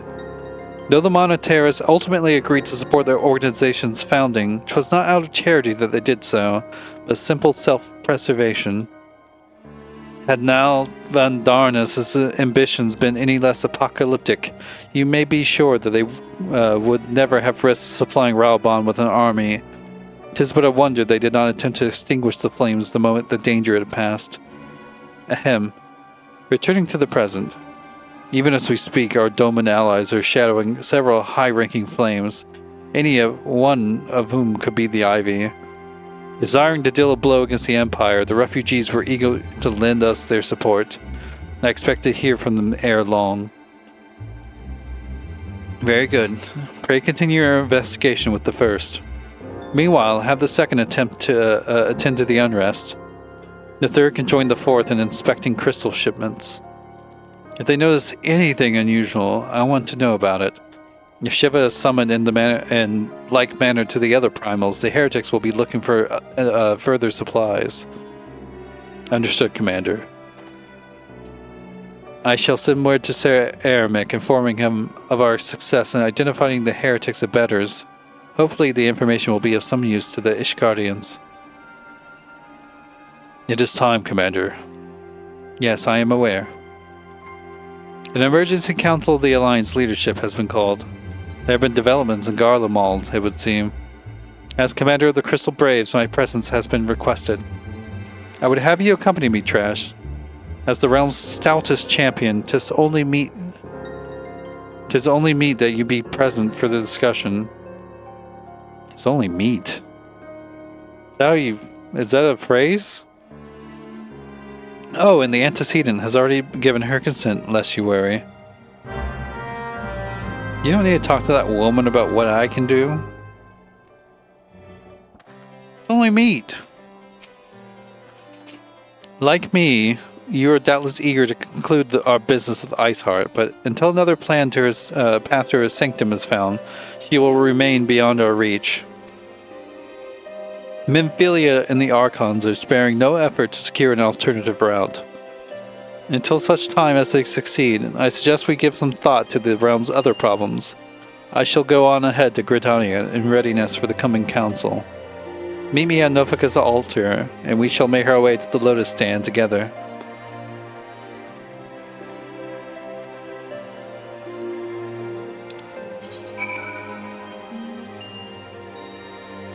Oh shit.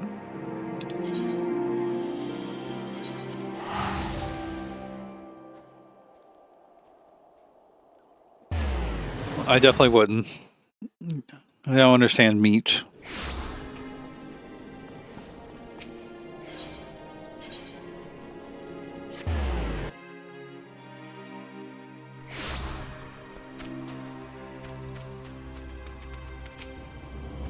My thanks for coming, Trash.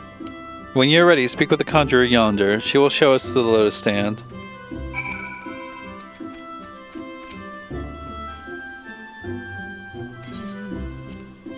I'm not gonna read her bit.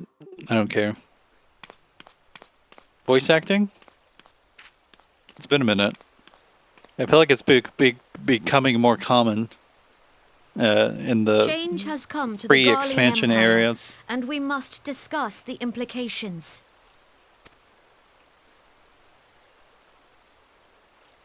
The rumors are true, then?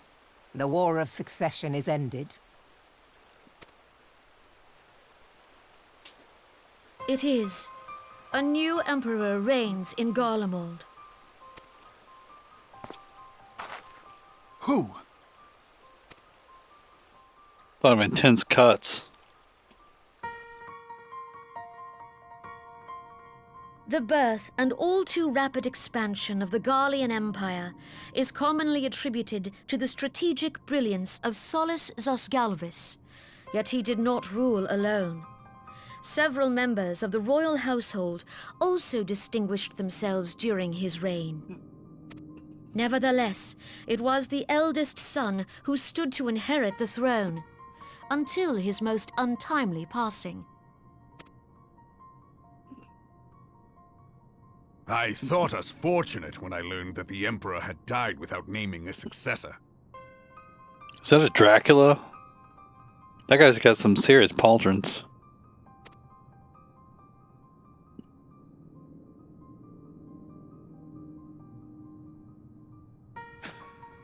Whoa. Would that the Garlean Empire had died with him.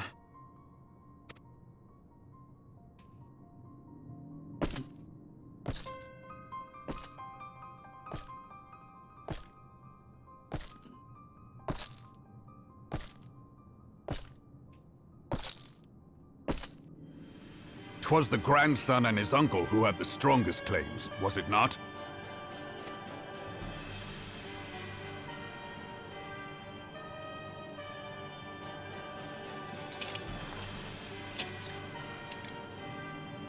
Indeed, Yet claims count for little without the power to assert them. High Legatus Varus Ye Galvus is a respected military leader. Not so his uncle. I was gonna say, the guy was looking more like a World of Warcraft character or something like that, but the helmet looks more Final Fantasy.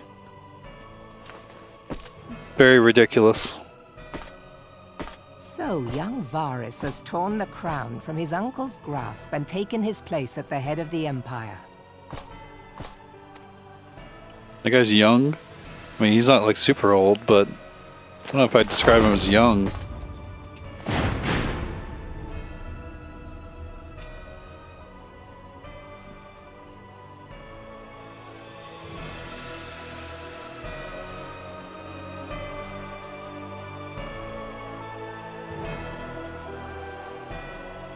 Given the troubled nature of his succession, the new emperor will require time to seal his grip on power.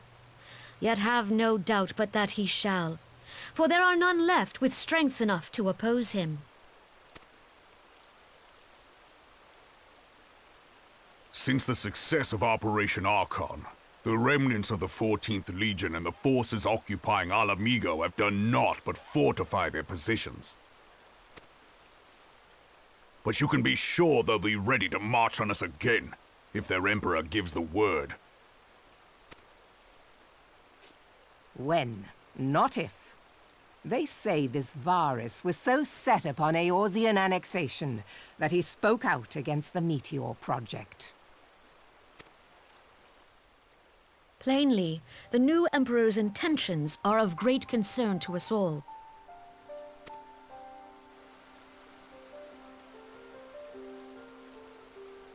I propose that we set aside the Cartno dispute for the present, and discuss what measures the Alliance might take to prepare for a resumption of hostilities with Garlemald.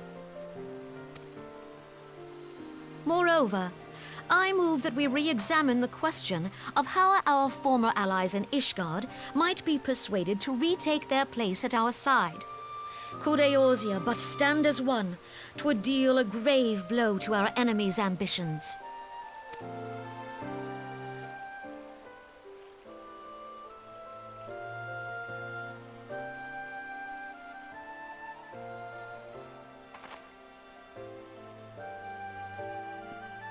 A lot of nodding in this game.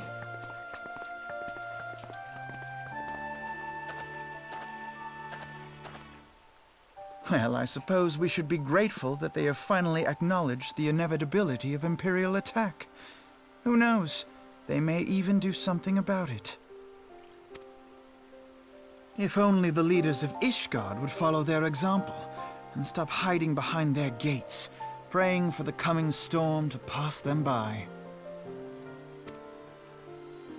But that is a discussion for another time. At present, I am more concerned by the fact that the Alliance's mooted preparations will be made known to the Garleans many moons before their coming. So long as the Ivy eludes our grasp, no secret is safe.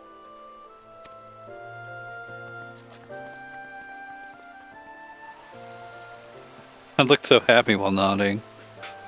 Talking about dire circumstances.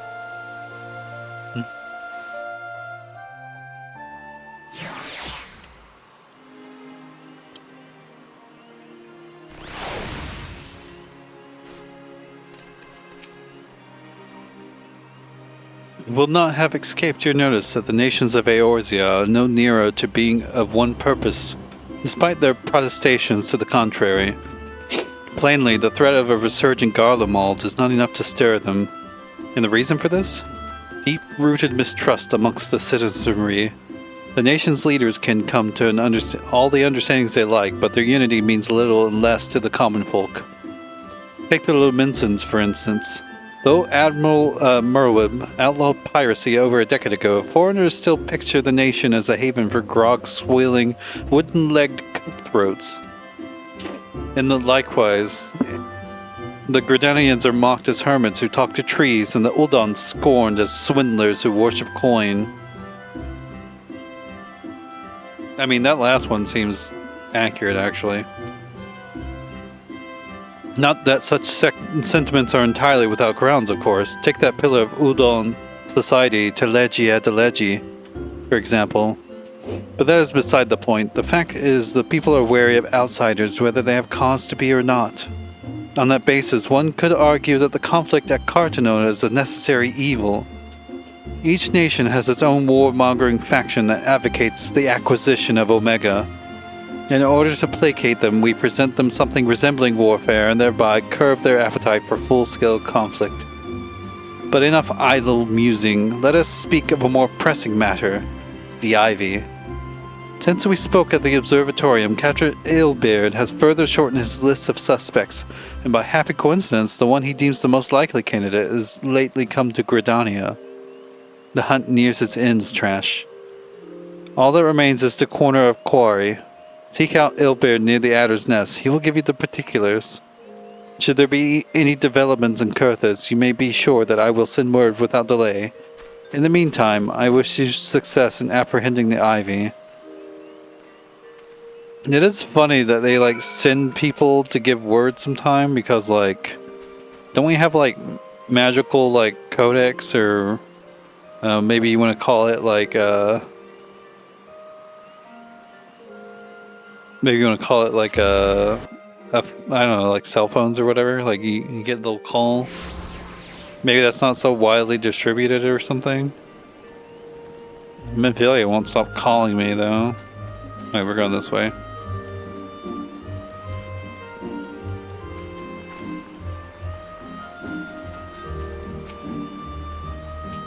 My thanks for coming, Scion. Doubtless the commander has informed you, but we have unmasked the Ivy. From this point on, we must proceed with extreme caution. Okay, if you say so. New chess piece. Looking less evil. Look at little baby abs, though. That's funny.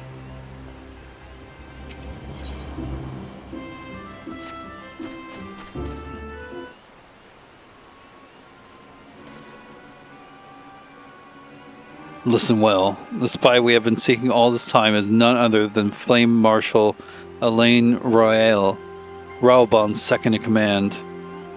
Aline, maybe?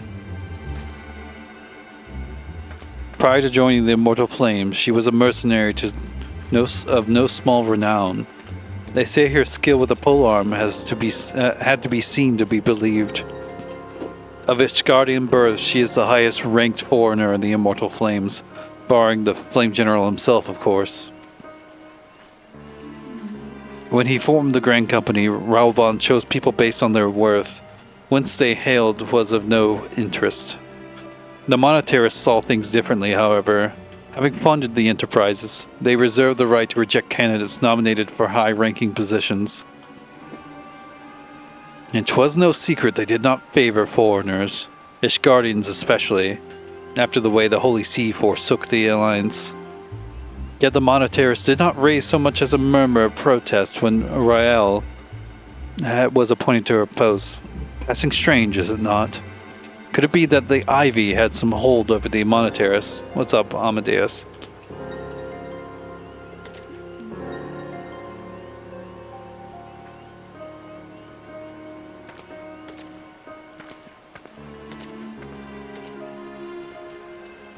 But these revelations are secondary to our current mission.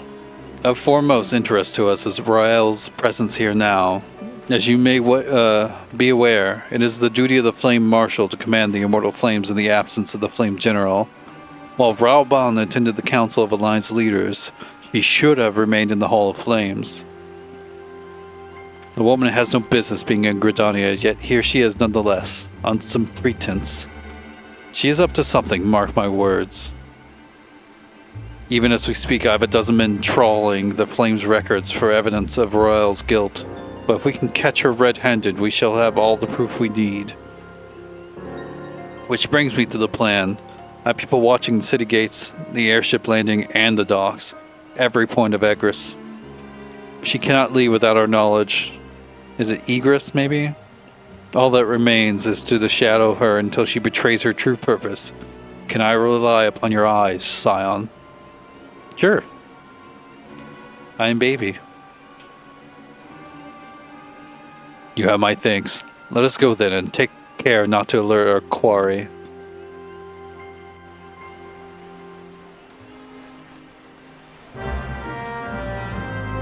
Yeah, I saw that they got Quarry Gaming Gerald to make a guide. I haven't watched it.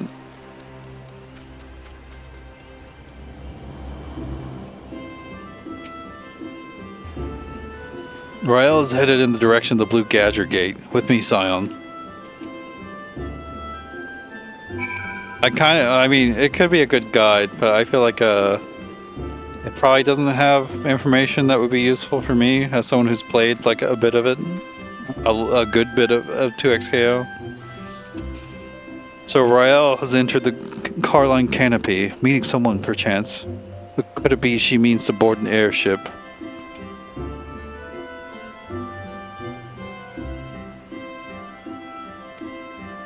Pray look for her within. If she is not on the upper floor, try the landing area below. One of mine is stationed there, and she may have seen something. Ephemy is her name. I shall remain here in case Rael reappears.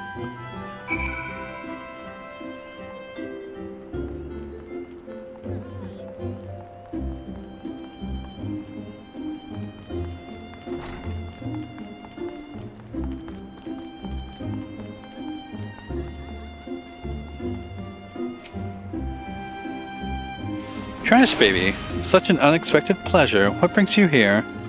Ahem, a social visit, you say? How pleasant. No, she didn't come this way. I've noted every passenger, none bore any resemblance. Well, don't let me keep you.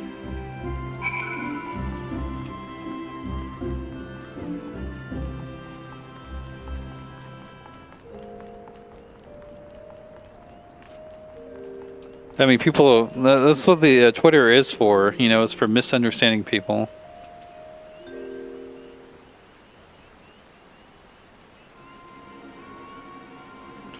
Nowhere to be seen, you say. And you are sure she did not board an airship? She did not come back out either. Where in the heaven hell could she have gone? Maybe she teleported. People can do that in this world. The roost! How could I forget?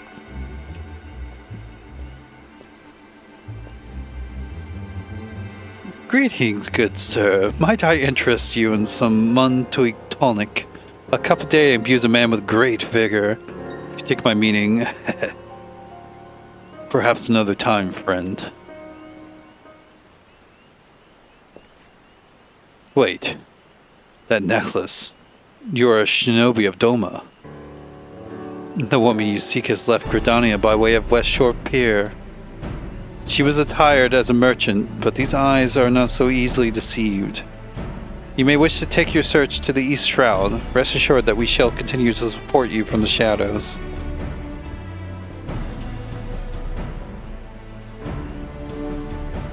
Thank the 12 for the Domans. Were it not for their unique talents, Rael would have disappeared without a trace. Yeah, I saw that. I've still not even played Hollow Knight yet, although I probably will at some point next year. Given my there's one slot remaining in my inventory. That's crazy.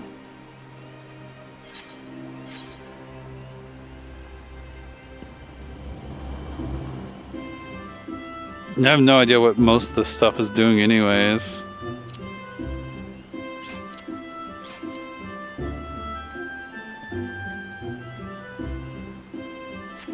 I know I have my saddlebag here.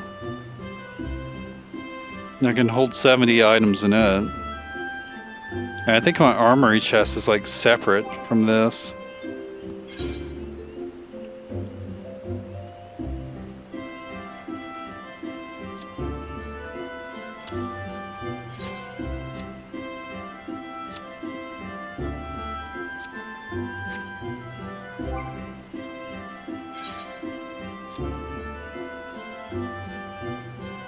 Well, I mean,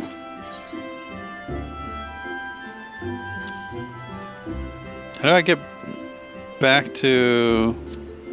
Okay, there.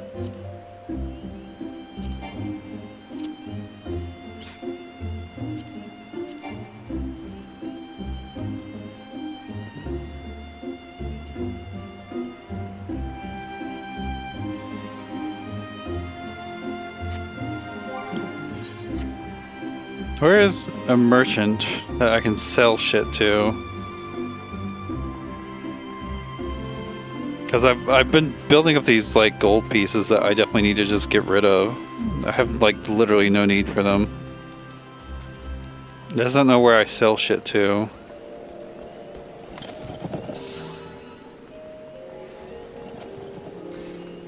There's a florist. Black rabbit trader. I feel like that's probably not it. You know, she sells a bunch of shit, but I don't think I can sell anything to her. Maybe this is something I can sell to? Oh no, it's just a florist. I don't think I can sell anything to you. Oh, that's buyback.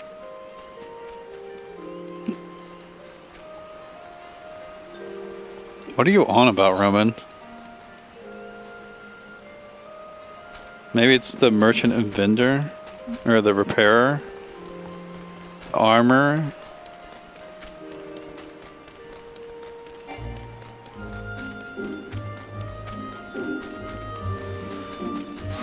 I zoomed in way too far. I forgot I could do that.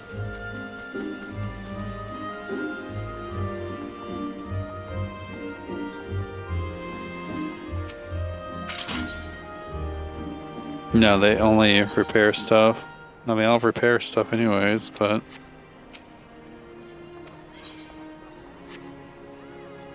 Yeah. What about you? No? Nothing? I know you're not being serious.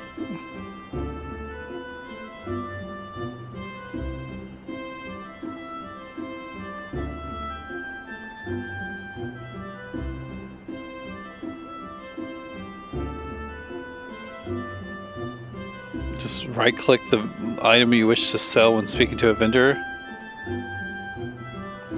So I can sell them to anybody? How does that work? I don't know how to bring up my...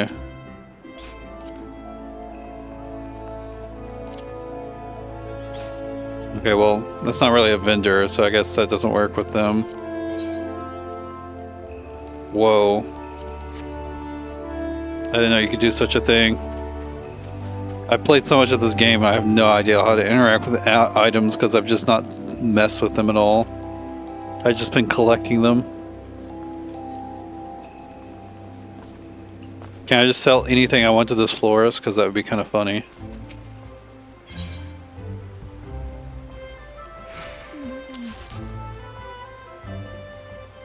It seems that's the way. Crafting material, I guess I'll keep it.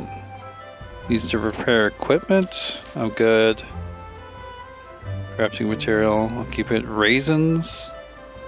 I haven't used any food.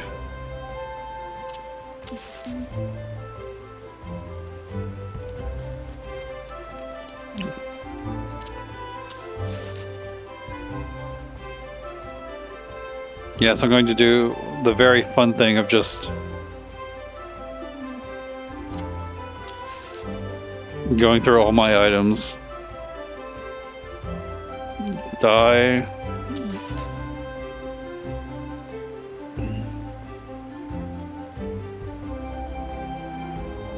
Captures the likeness of a piece of equipment and projects it onto another piece.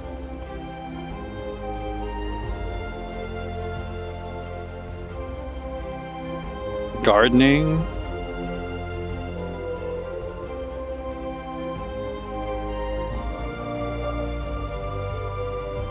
Oh, that seems useful. I should probably keep that. Ooh, I love a soil femur.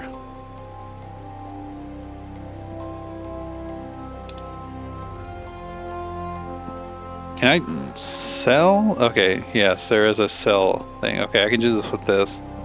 Thinking need some late night oat slop.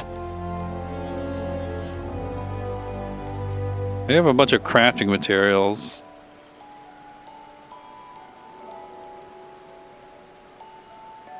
And food. I guess maybe I should start using the food.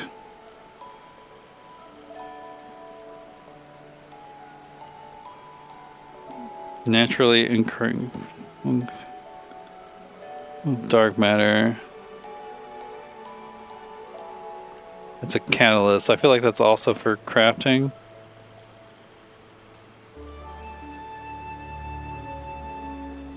I kind of feel like these are useless now.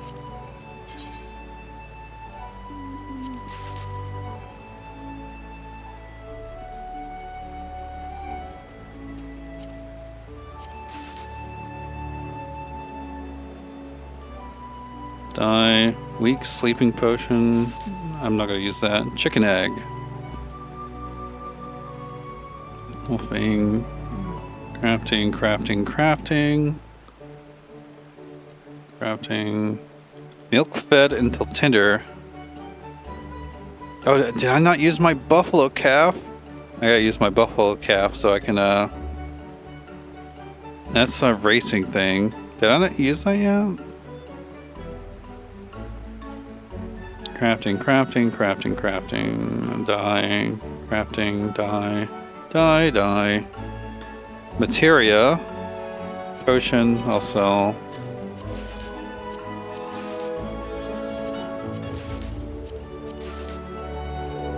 Durability drought. Reduce durability loss.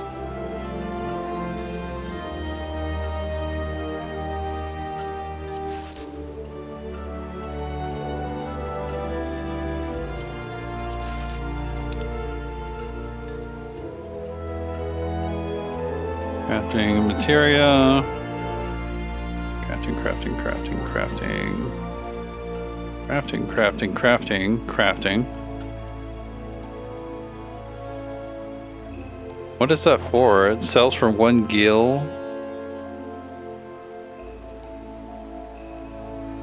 Bone. I have to imagine that's another crafting material, even though it doesn't say it.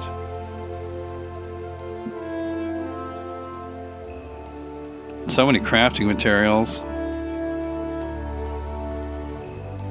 Food. Food. Market prohibited. Do I have to use those to get them into my chest, or can I not use them? Oh no, it's far too old and worn to survive any further battles. Collectors have been known to pay sizable sum for these pieces. Huh. I wonder what that is. States that drink this liquid before lying down for the evening will awaken a new man or woman. Oh yeah, that's the thing, to just like change your looks and whatnot. A triple cream coffee. How exciting. Well, I guess... is that done? Did I sell all of it, or... Oh wait, that's right, I forgot.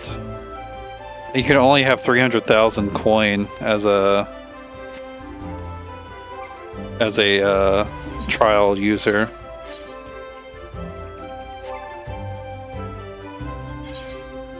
Let's see, let's put... You can keep the crafting items out and the food. Mostly just want to put dyes and other things that I probably won't ever use in the old saddlebag. Glamour prison I'm probably not going to use.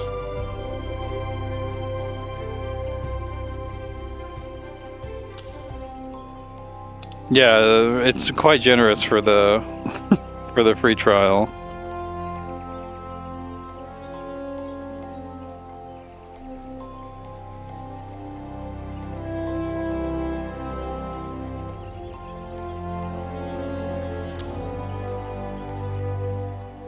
Basically anything to deal with appearance customization I'm probably never going to use.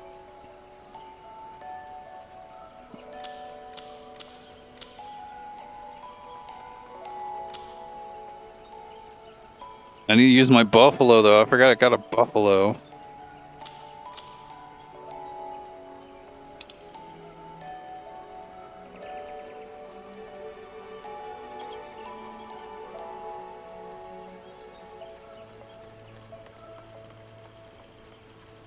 I don't know if this like uses up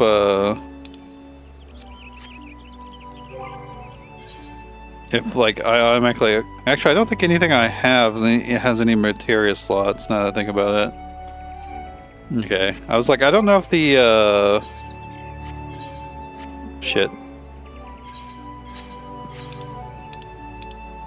I don't know if the auto thing makes it to where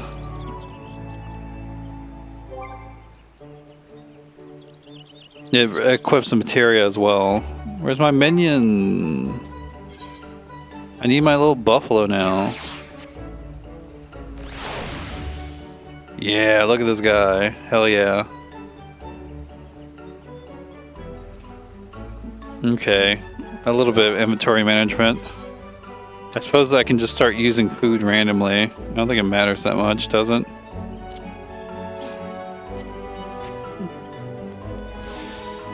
Eat some food.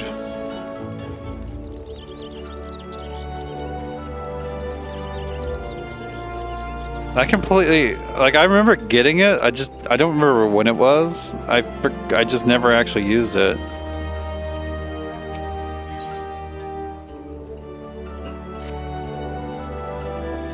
Our hunt leads us to the East Shroud, Scion. I suggest we follow Royale's example and take the ferry from the West Shore Pier.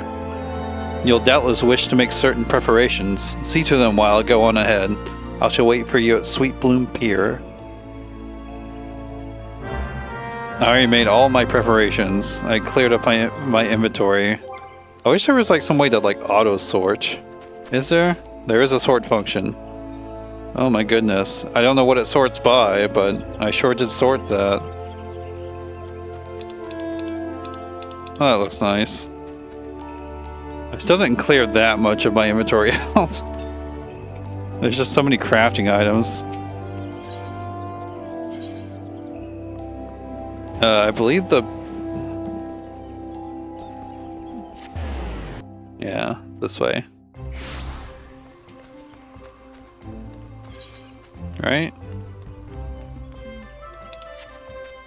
Do I need to go this way?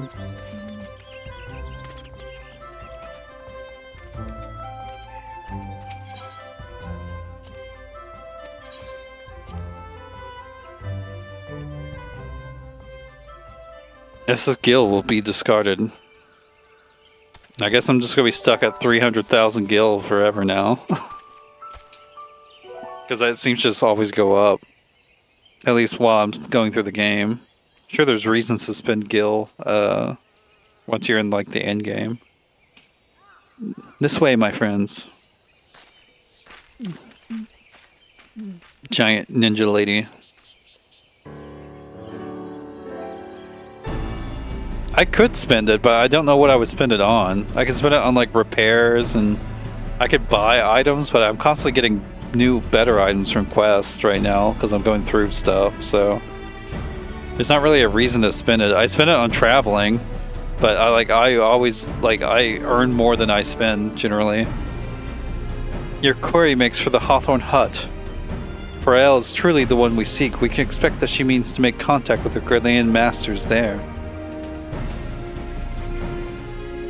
An explanation is in order.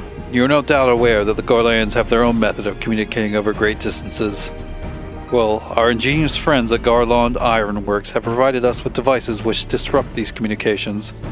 We have installed them around the city-states. In doing so, we have made it difficult for Imperial agents to correspond with their masters. Royale would thus have no choice but to rendezvous with her Imperial contact directly. Yet, as a well-known face in the Immortal Flames, she cannot move about Thanalan without being recognized. It would only be a matter of time before someone saw through her disguise. 'Tis for this reason, I believe, that she has chosen the Black Shroud for her clandestine meeting. The Elizin are a common sight here, and her comings and goings are not like to turn any heads. As my scouts tell it, the Garleans have sent agents with a mind to destroy the devices and render such direct contact unnecessary. Fortunately, our shinobi have thus far been successful in rebuffing their efforts. This is it. We need to only make for Hawthorne's hut and catch Royale in the act.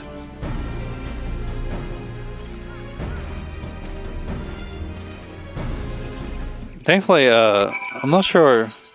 I think the armory chest, maybe the armory chest does have limited inventory slots.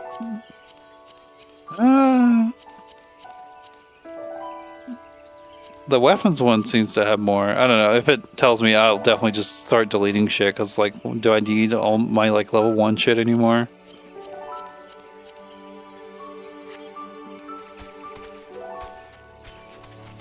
I guess I'll find out when that happens. I'm not that concerned. Wait, I can just get on my chocobo or machine. It's my machine. Whoa.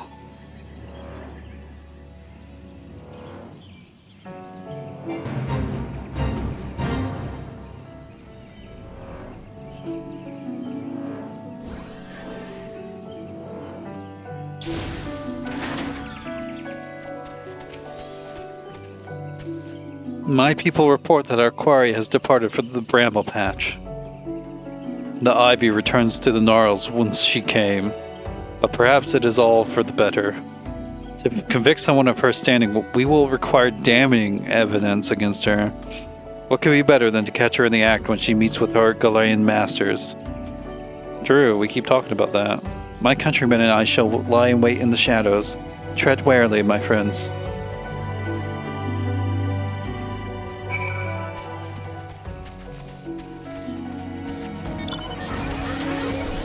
It does seem, maybe it's just because it's a 50-50 flip. It does seem like it prefers the robot thing, though.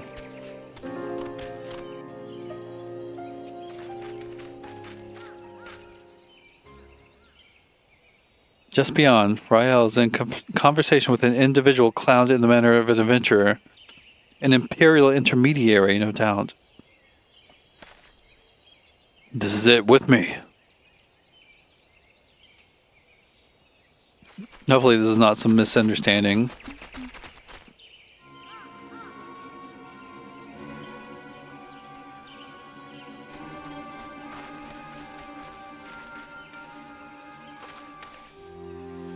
Blame Marshal Ellen Royale. You're under arrest for treason and espionage.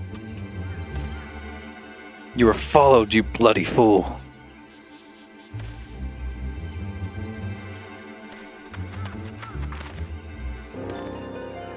Damnation. You can't escape her ninja way.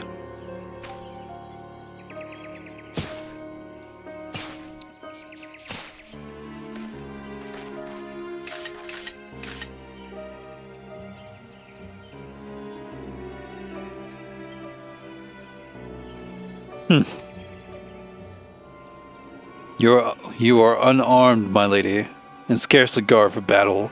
But if you wish to fight, you're welcome to try.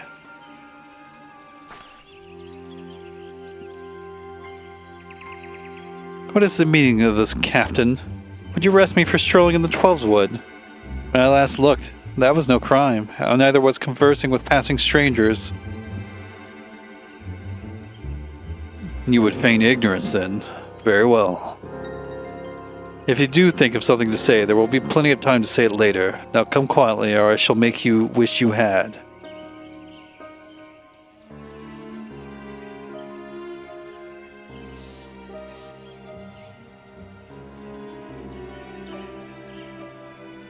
I will offer you no struggle. After all, I have naught to hide.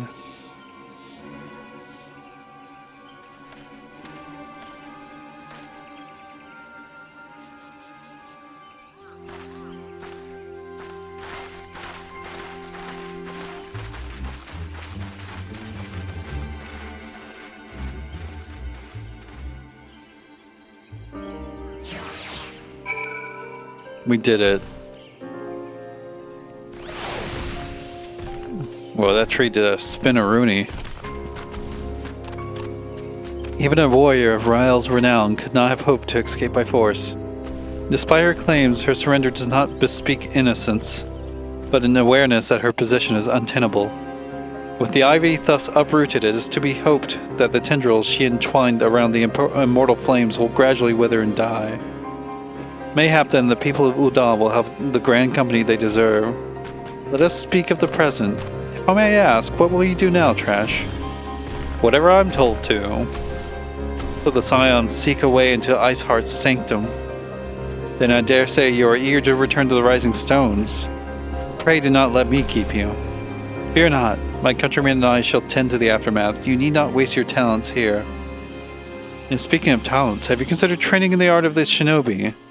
You have the aptitude for it, I believe, so please give it some thought. Till next time, my friend. I think ninja is like one of the new classes in Heavensward.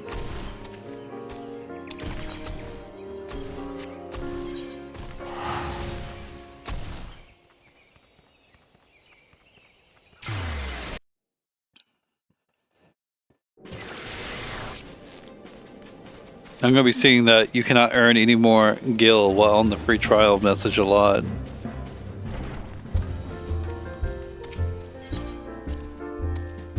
I've not even tried all the classes in the base game.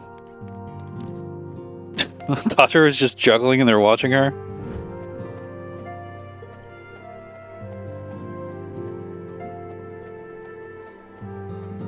They seem kind of unimpressed. Why is she juggling? I've tried 3 technically because I was mining a bit, and that's technically a class. Although the path for those seem way faster, just because like you don't really do quests with those. You just go. I mean, there are quests, but there's very specific quests that you only do with those because you can't like do combat in those classes. Welcome back, Trash. I understand that Alphino had a task for you. May I ask what it was? Charges of treason and espionage against Elaine Royale. I can scarce believe it.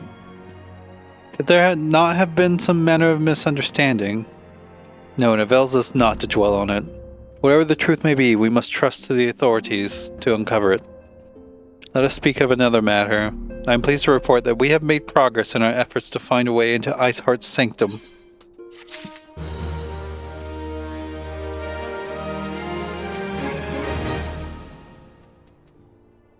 I get some bacon broth. Wait, did I lose my food buff already? Has it been 30 minutes?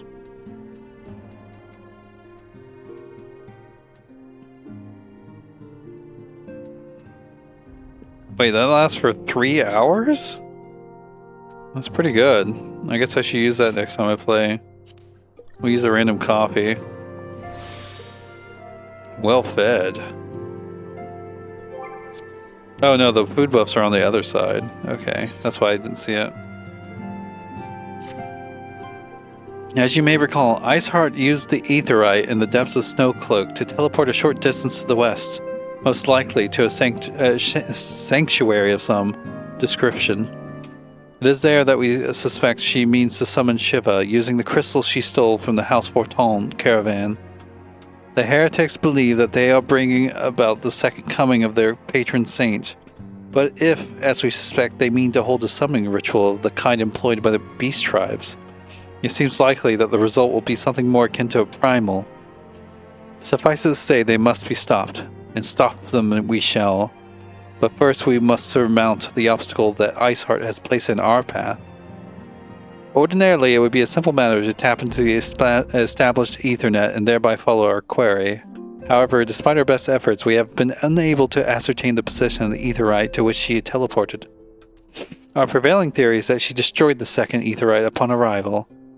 A reckless, desperate measure, but also an effective one.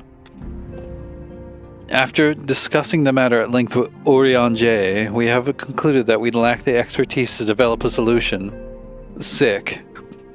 Which is why we called upon the aid of one who does possess such expertise, a colleague of ours who is currently en route to Revenant's Toll from Charlayan. She should be arriving within the hour, in fact. Since you are here, mayhap we could welcome her together. I'm certain she would appreciate this gesture. Let us make our way to the northern gates and await her coming. Sure, lady.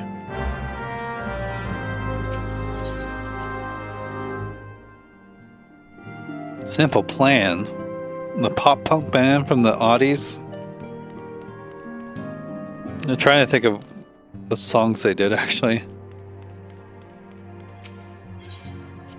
I'm sure if I heard one, I'd be like, oh yeah, that was them. I legit cannot remember.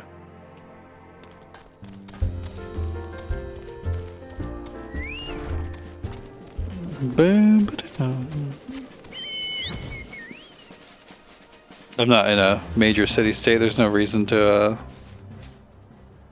No, she's back here. Destination. Can't wait on a chocobo.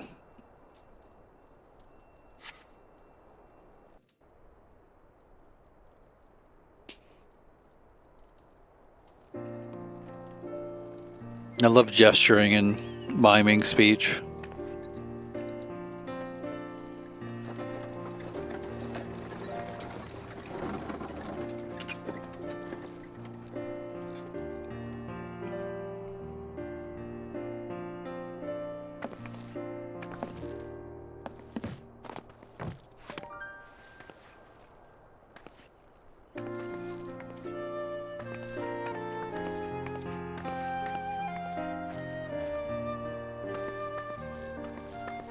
Minfilia, am I right? None other. I bid you welcome to Revenant's Toll, and to thank you for traveling so far on such short notice. As if I could ever say no to Urianger. Moonbreeder is an accomplished Charlian scholar, and an authority on aetherite technologies. Charlian? Alright then. She has played an invaluable role in our search for a means to capture Ascian souls. Charmed, I'm sure. Charmed.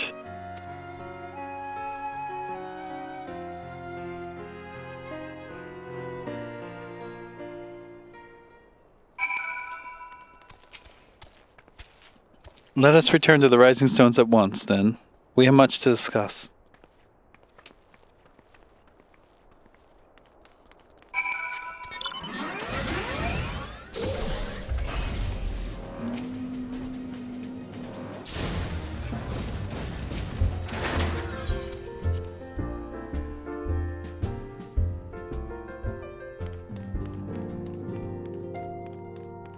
There's a lot of this game that would probably be improved if, like, that whole situation right there, they just, like, yeah, let us return, and then it just teleports you into a cutscene.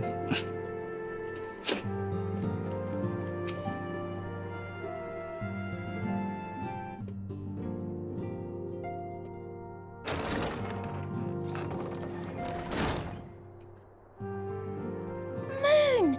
Gods, it's been ages! Oh, longer, sister.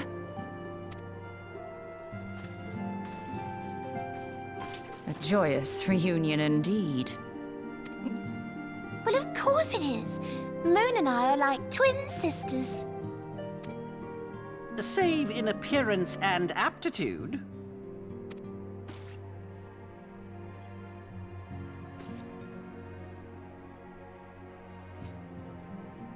Why does she not have a voice clip for Everyone, laughing? If I could have your attention. Very funny. We have with us an esteemed guest who has come from Charlian to assist us. I bid Moonbreeder join us here that she might share with us her extensive knowledge of aetherites.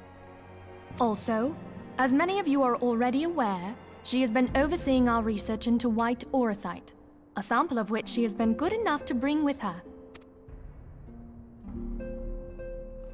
The first I've heard of this. Well, I had to come, didn't I? You'd have to be bloody daft to turn your nose up at a chance like this. Where better to conduct my final tests than a land so steeped in ether you can taste it? 'tis plain the passage of the years hath done little to dampen thy youthful spirits. And nothing at all to reform thy youthful manner. What's up, Charon?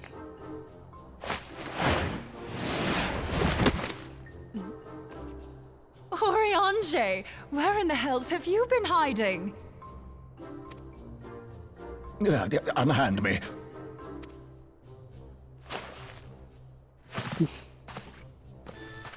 I come all this way, and that's what you have to say to me.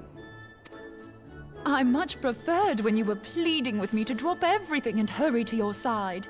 What was it you said? None save thee can satisfy this need. Go on.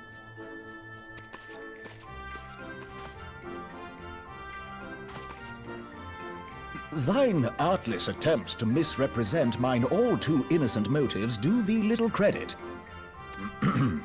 Mine intent, as well thou knowest, was but to impress upon thee the gravity of the circumstance. Lest thou doubt, a deiform entity shall shortly be summoned, save if thou and no other grantest my compeers thine aid. You still haven't found it, then? Your missing aetherite? We have not. No. We know that Iceheart teleported to an aetherite not far from the first. Yet even after careful analysis, we could not locate the second beacon. We now suspect that the heretics destroyed the second aetherite to impede our pursuit. Our allies continue to scour Snowcloak for Iceheart's sanctuary, but we have no guarantee that they will find it. Yet it must be found, for even now Iceheart prepares to call upon Saint Shiva. Okay, so it is Shiva. I'm sorry, but if the aetherite's been destroyed, then that's that. Although, you're absolutely sure she used the first aetherite, are you? She didn't just use teleportation magics? One of our own bore witness to her escape. I can say with absolute certainty that Iceheart used the aetherite. I might be stupid, though. In that case, there might be a way, so long as the ethereal current is still flowing. Truly? How? We use the current to recreate the beacon. Yeah, sure. As you know, aetherites are a bit like lighthouses. We use them to reconstitute our physical forms when crossing the ethereal sea. Without them, we'd lose all sense of direction and our essence would dissipate. However, we don't rely solely on these beacons. There are currents of ether which flow between them, currents which help guide us to our destination. Now, these currents will gradually dwindle away to nothing if an aetherite is destroyed. But if even a sluggish flow remains, we could theoretically use it to direct a surge of concentrated ether towards the void left by the beacon, and thereby fill it up again. Feel like stretching my legs. Like opening the floodgates to fill a dry riverbed. Though, correct me if I'm wrong, but would we not need a veritable reservoir of ether? In concert, we might manage to channel a sufficient volume, yet that is not my chief concern. To direct the flow of so great a volume of ether with the requisite precision would be a nigh impossible task in itself. I barely succeeded in facilitating travel to an unattuned beacon. That which you describe sounds considerably more difficult.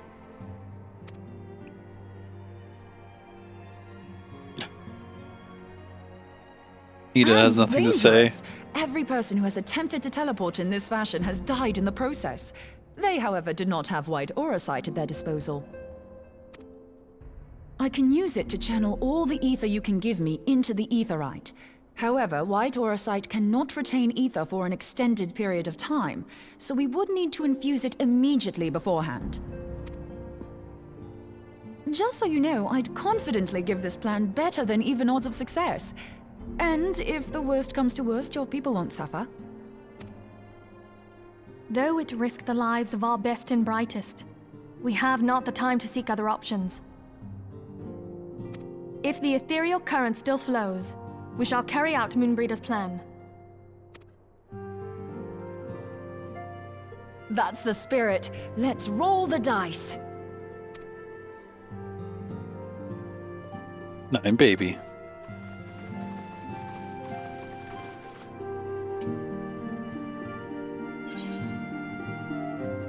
Let's go bacon broth.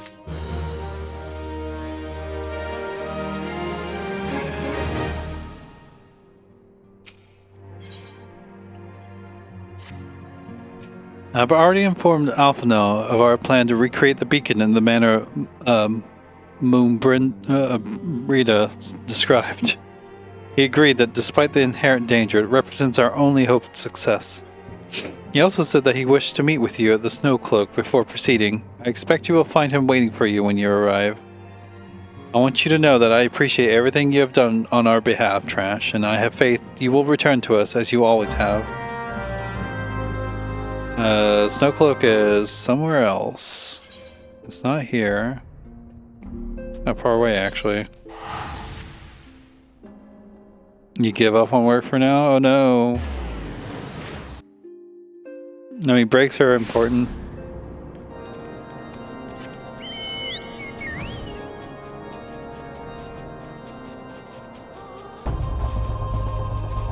It's not due till January. It must be a big task.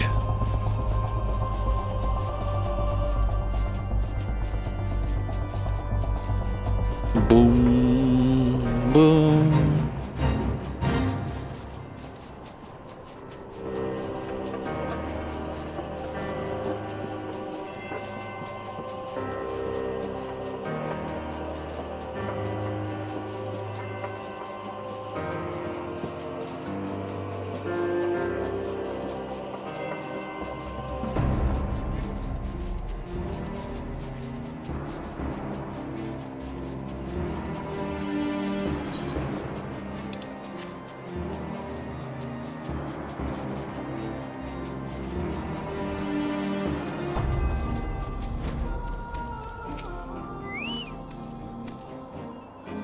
Good to see you, Trash. I was starting to wonder if you were having second thoughts.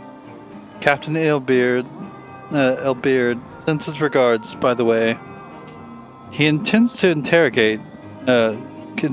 interrogation of Aline Royale and Uldal even as we speak. But I shall not distract you from the matter at hand. We can discuss the Ivy upon your return. I trust that, by which I mean to say, the others are waiting for us at the Aetheryte. After you, Scion.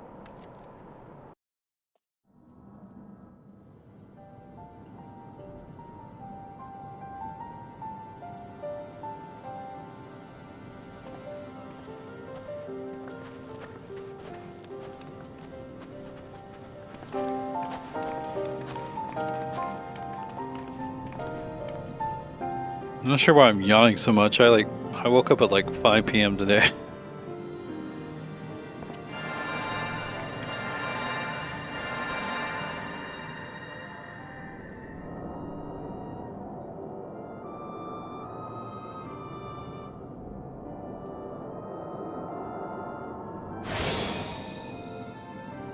There, it's ready.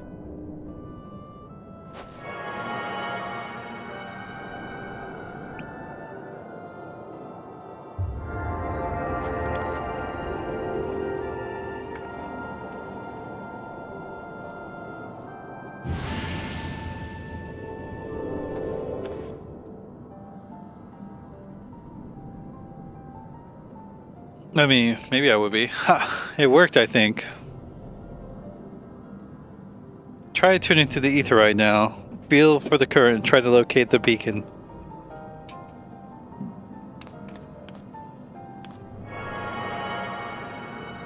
Feels like something you should have some sort of guinea pig do first, instead of like the champion of Eorzea. We have done all we can, Trash. For now, let us withdraw. When your final preparations are complete, you must seek out the beacon we have created. If, by the grace of the 12, you arrive safely, you must stop Iceheart before she can summon Shiva.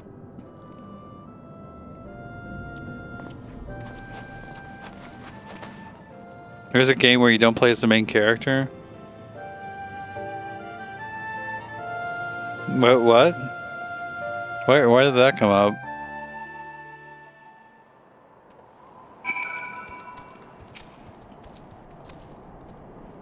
We cannot ignore the possibility that our actions have alerted Iceheart to our plans. Should that be the case, she may attempt to hasten the completion of the summoning ritual, and if she succeeds, you will have little choice but to face Shiva in battle. Knowing little of this saint, I cannot say if your own strength will suffice, and so I would encourage you to call upon your allies. Some may have reservations about wagering their lives on the success of Moonbria's experiment, but others will surely agree that desperate times call for desperate measures. Before you summon your father, pray speak with that knight. I believe he has a message for you from Sir Aramis. Yeah. I mean, you're always going to be like the main character of the story because that's just how the plot is. Like, you're going to see the story based around that character's viewpoint. But I'm pretty sure there's games where like you're not like a main person of the plot. Like the main events happening, the big events. Madam, Sir Aramis regrets that he could not be here in person and asks that I read to you this letter. Ishgard faces an unprecedented threat, yet in our hour of need it is not her knights who stand poised to defend her. Trash Baby, the warrior of light, savior of Eorzea, your deeds this day shall not be forgotten. Where others would flee, you choose to remain. Where others would falter, you rise to the challenge. Where others would use their gifts for selfish ends, you wield yours in service to a greater cause. May Halone bless you with good fortune and see you safely home. It's time for a Shiva fight. Is it here? Is it literally just this same dungeon entrance is also the Shiva fight? Is it via a game where you're not even a character or just a camera and you're trying to solve a murder?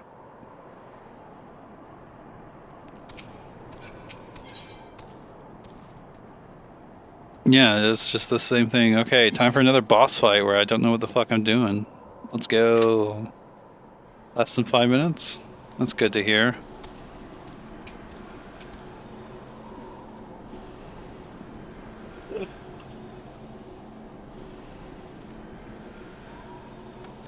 Yeah, just with the game taking perspective from, you know, it's being the player's perspective, it's kind of hard not to have the story revolve around you.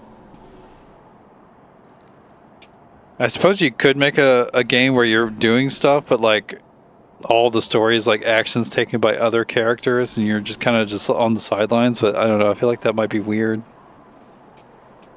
There's probably something, there has to be like someone who's tried to do something like that before.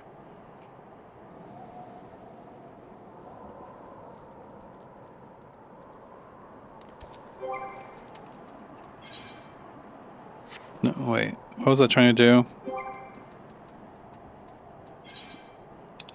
Just trying to see if I could, no, I can't earn anything, just quit. Yeah, they haven't earned any more SP. I'm not earning any more, cannot change their color. No. I can take off their equipment though. I can make them naked. I don't think it actually affects anything.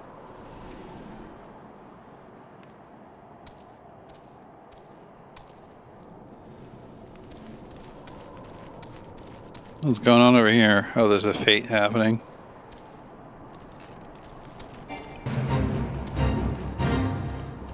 I mean, I could help.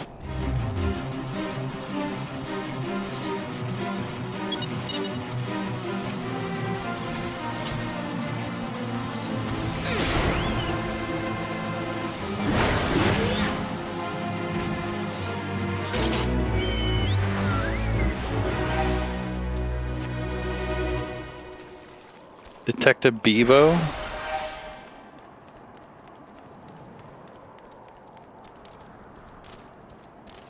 I don't even know what the fuck you're talking about.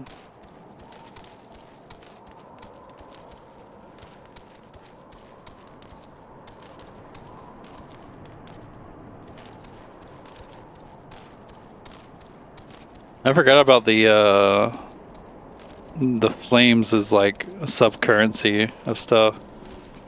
Stream for months, but just haven't. I've not even heard of that. More mystery games. When's the Duck Detective stream? Yeah, I assumed it was something like that.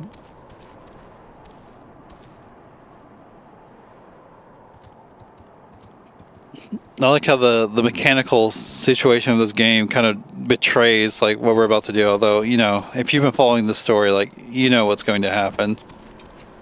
You're going to be fighting a Shiva, a primal. Is Frog Detective and Duck Detective connected? That felt funny on my mouth.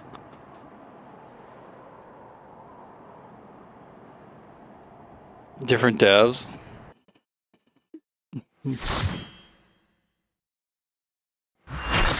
Light party, full party.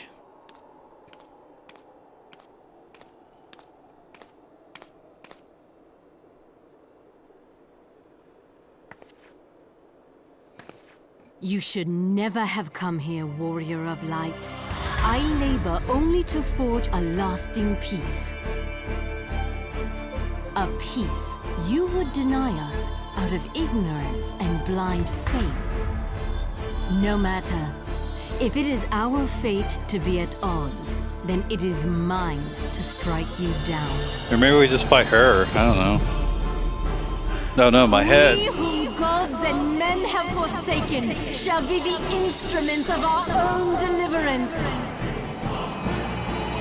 Partake of my flesh. Fill this vessel with your light. Walk amongst your brothers and sisters once more. Oh, Saint Shiva, still the hatred within our hearts and bless us with eternal grace.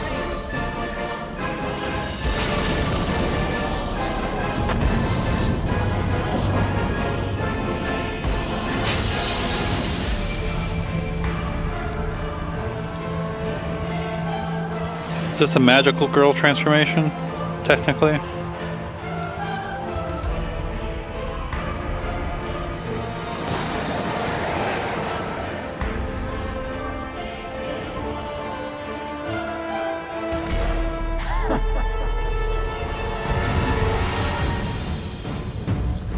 Nice speech, bro. Julian, it's a hungry world, they're gonna eat you alive, son. Oh yo, Julian, when their fangs sink in I'll stitch you, but then I gotta throw you back in.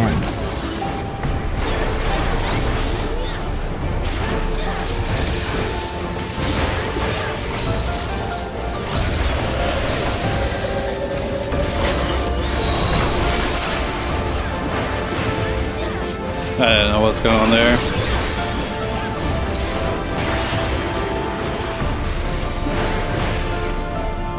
What are we doing? I don't know. I'm following this person, Genesis of Legends.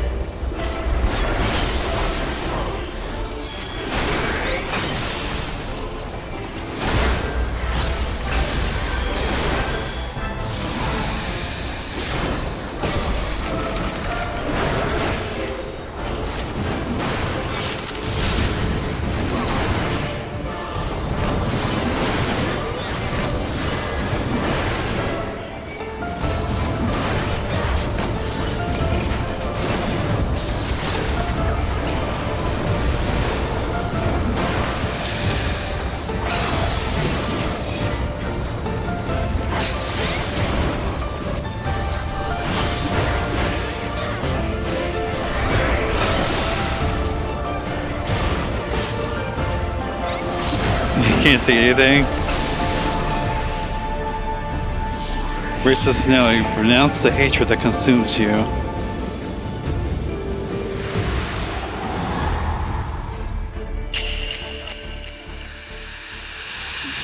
We all get frozen and scatter them like dust in the wind.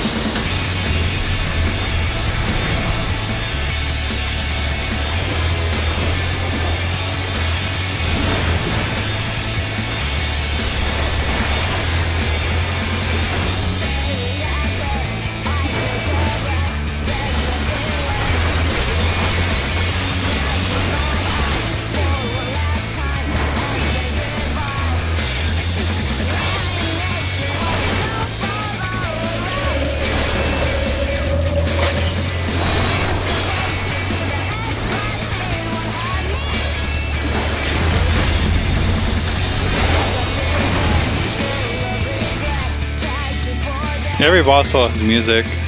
I don't know what to tell you.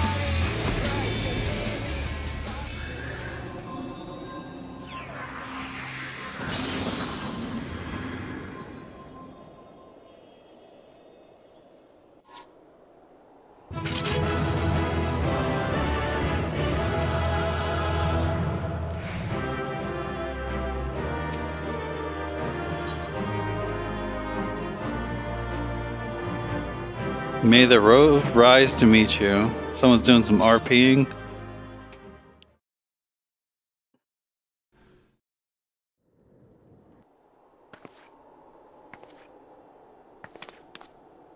This does seem different than the primal thing, at least, though. Like, this lady's still here.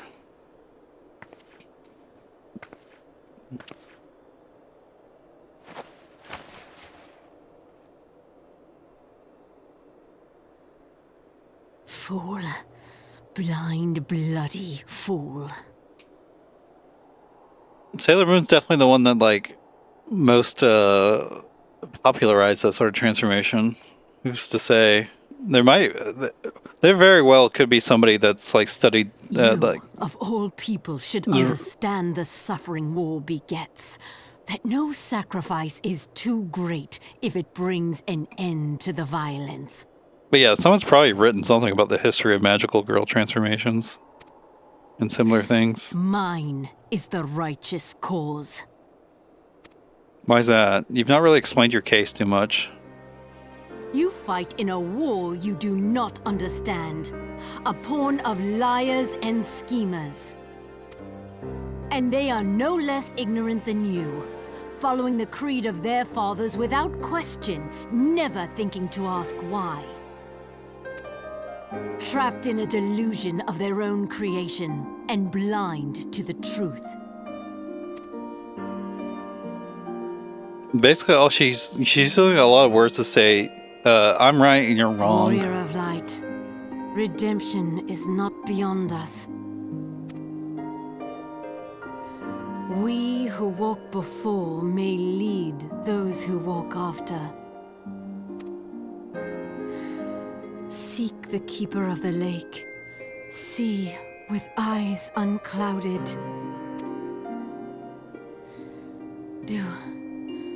Do not squander a mother's gift.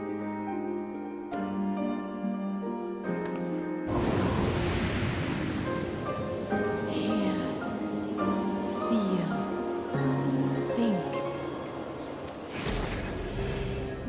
No, wait, maybe it was a primal situation. He just, like, fucking dissipated.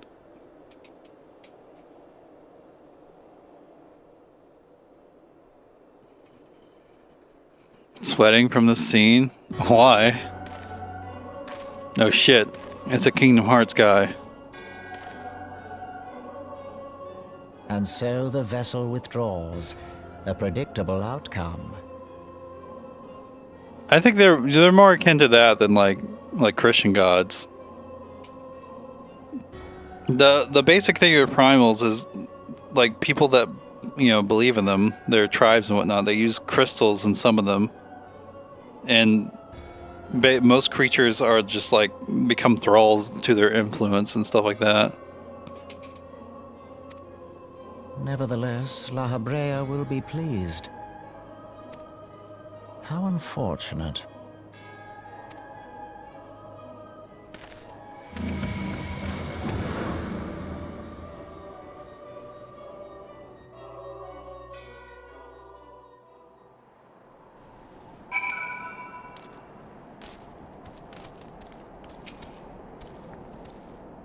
By the 12, you're alive. I mean, of course you're alive. Why wouldn't you be?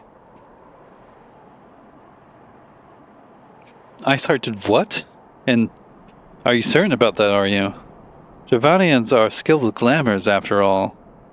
Look, if you say that's what you saw, I believe you. It's just that I've never heard of a primal being summoned like that before.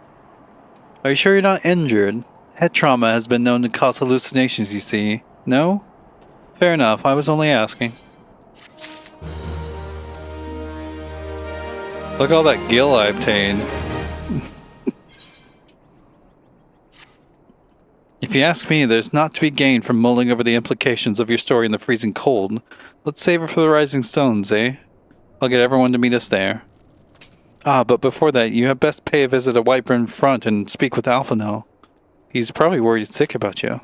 That or he's busy playing politics with the Ishgardians. Either way, I'm sure he'll be delighted to see you hale and healthy. Speaking of which, you don't have a headache or anything, do you? No? Blurred vision? Oh, no reason. See you again soon.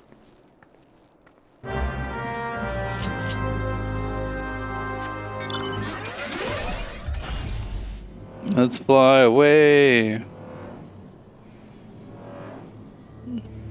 I mean, if I was paying a monthly subscription, I could earn more gil. I might finally hit 53 before we get done with all this. This, like, once you hit 50, although I guess, you know, that's like in-game stuff, so the levels just become huge. The pathway to leveling up. No, it's over here.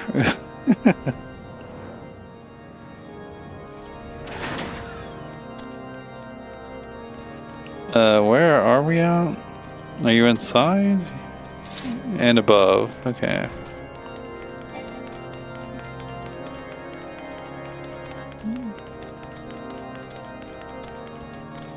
Get out of my way.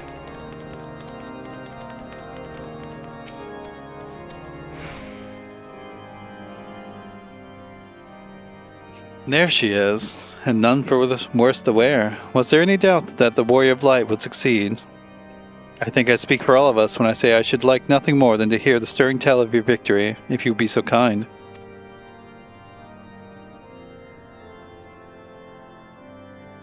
Then we were too late to prevent the summoning. But not too late to prevent further loss of life, an outcome worthy of celebration. And one for which we have trash to think. Yes, you are right, of course, Sir Eremic. We should be content with what we have accomplished. I, for one, could not have wished for a better outcome. Shiva is no longer a threat, and the heretics have been routed. Aye, there is the matter of Iceheart's escape, but she cannot run forever. Whether it takes weeks, days, weeks, moons, or even years, my knights will find her. Oh, I thought she just died, okay, she was just escaping. In the meantime, Lord Drillmon, is the caravan ready? The supplies that your men recovered have been prepared for transport in accordance with your wishes. Rest assured that my knights will see them safely to Revenant's toll. Of that I have no doubt. I take it that these are the self-same supplies the heretics stole from the House Forton caravan. Less the crystals, which comprise the bulk of the shipment, yes. Scarcely a fraction of that which was promised, but a meaningful contribution to your cause all the same. Oh, and on an unrelated note, Trash, might I trouble you to accompany me to Camp Dragonhead at your earliest convenience? 'Tis not for my benefit. A certain lord was most distressed when he learned of your intent to risk life and limb to stop Iceheart. It took half a dozen knights to restrain him, I am told. Men give vent to their anxieties in myriad ways. Pray do not think less of him. Is it warm in your area right now?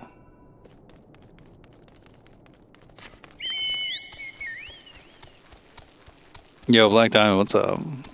It's been a minute. Just, you know, chilling. Mashing through some Final Fantasy XIV. Discovering the setup for the first expansion.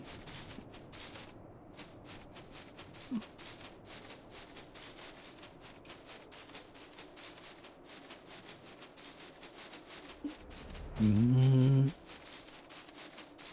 63 degrees. It's so warm.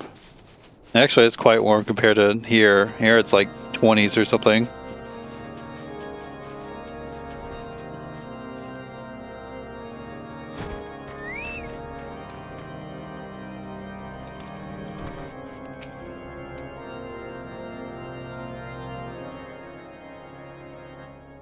What were you thinking, Trash? Wagering your very being on a dubious theory which might allow you to enter Iceheart's lair?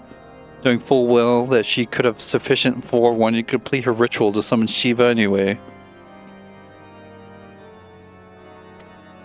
Yeah, you don't have to. You don't gotta play 14.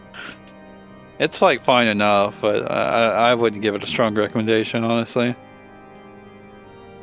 Locked away in Texas for training. Oh shit.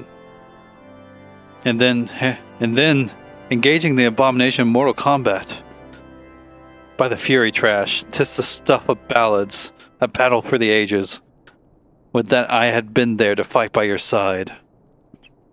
Yet here I was forced to wait, condemned to wander at the fate of a dear friend for a veritable eternity. I would not wish such torture on my most hated enemy. But here you are now, and that is what truly matters. Let us move on. Sarah Aramic wished to have words with you and Malso Alphano in private. He awaits us in the intercessory. Of course, the intercessory. Where is that? Is that above? No, it's over here.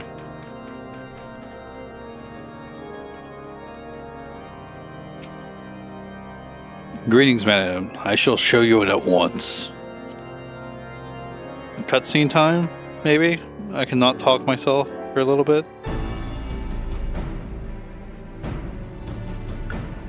On behalf of the Holy See of Ishgard, allow me to express my deepest thanks. Never before have we been required to contend with a primal. Indeed, there were fears in some quarters that our knights might not be equal to the task. From what we have now learned of these beings, I can say with certainty that we would have lost a great many men had the Scions not intervened. Then the argument for preemptive action should be self-evident. Perchance now you will reconsider my proposal that Ishgard move against Nautalon. I've never first met, a similar proposal was tabled, but the Holy See decreed that we were to observe and that military action should be taken only in self-defense. I don't know what Nautalon is. All things considered, it was not an unreasonable decision. Since the calamity, 2 vigils have fallen to the Horde, while Garuda has never shown any inclination to storm the gates of judgment. Which is why this unprecedented crisis and its resolution may prompt a change in policy. You who have faced these primals know well the threat they pose. Ishgard did not. Not until now. And there is naught like a brush with death to change a man's outlook. At the very least, this should silence any lingering objections to our arrangement with Revenant's Toll. The Holy See may even feel moved to grant us its formal endorsement. So far as it is possible, the Scions shall be compensated for their service. We should be grateful for any aid you can provide. As a gesture of good faith, I shall withdraw my previous request. Your people are doubtless needed elsewhere. That will not be necessary. We too have a vested interest in watching Dravania's movements. I see. Once more, I must thank you. Sir Emmerich, if I may, do you truly believe that Midgard-Zoma could return? The heavens are a window unto truth, but those who interpret their movements are not infallible. I requested your involvement as a precautionary measure. But of course, you sought an excuse to compensate us from the first, mindful of what would happen if Revenant's Toll were taken by your enemies.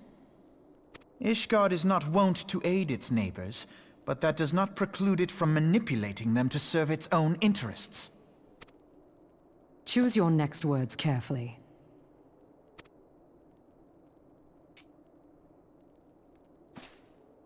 Do you know what sort of man becomes Lord Commander of the Temple Knights?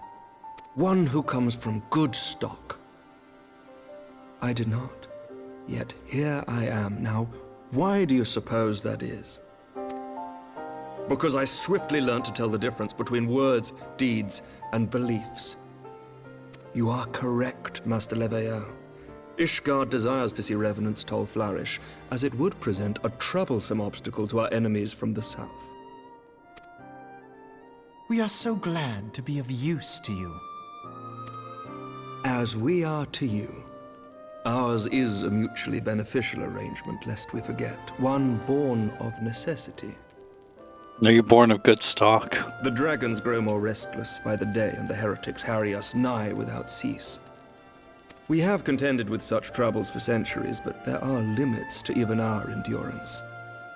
Yet as a pauper is loath to part with his meager possessions, the leaders of Ishgard are not wont to render up their trust to outsiders. But with perseverance on our part, they may yet be made to see the light. Nevertheless, one must take care when walking the road less traveled. Wise words, Sir Emmerich. I shall make a point to remember them. I must apologize for my earlier outburst. I hope it will not sour our good relations. Not at all. You but spoke from the heart. I trust you understand that at times my duties may prevent me from meeting with you. On such occasions, my second-in-command will speak for me. Hey. Lucia, at your service. No, the Street Fighter character. Pray Gotcha. excuse our reticence. We are but wary of speaking too freely, lest our sentiments be made known to our enemies. Know that the Lord Commander and I are of one mind. For the sake of Ishgard, and of Eorzea at large, I pray our peoples can put aside their differences. Those who dwell in the past risk losing sight of their future. Should aught befall one of our shipments, pray inform Lucia immediately. You may also relay to her any words you might have for me alone. Not being of Ishgardian birth, she owes no allegiance to any noble house, making her as near to incorruptible as one can find in my homeland. Suffice it to say, I trust her completely, and so may you. Which reminds me, Lord Orchefon, if you would be so kind. Orchefon. Certainly.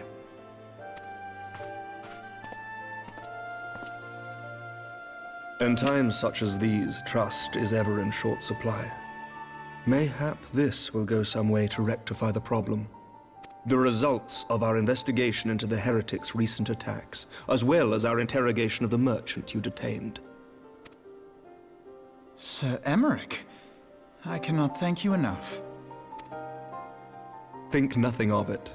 Ishgard may be many things, but it is no friend to Garlemald. Did I not tell you to have faith, my friend? On the Mr. Popo emote.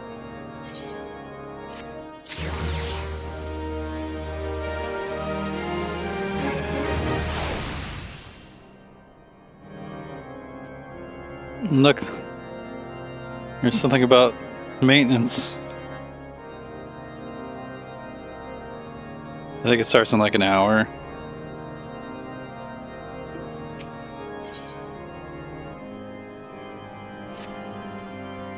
It would seem we have much to discuss with our friends of the Rising Stones. If what you say is true, Iceheart's method of summoning Shiva defies all precedent, and it necessitates a complete reappraisal of the primal threat and of our approach to combating it. Moreover, there are grave ramifications if word of this incident reaches Imperial ears. The Garlean Empire believes that primals are an insufferable menace, that their mere existence is a threat to this very star.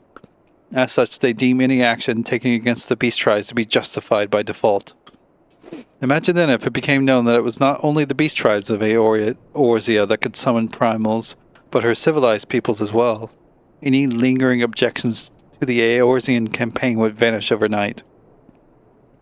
Where before we had to contend with a single Imperial Legion, we could well find ourselves facing the combined might of all Garlemald. But I speak unadvisedly. Come, Trash, it is better that we continue this discussion of Mordona.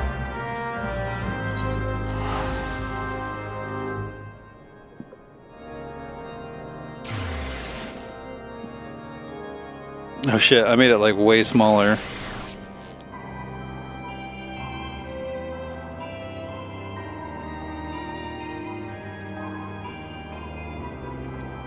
Whoa. Sure. Good enough.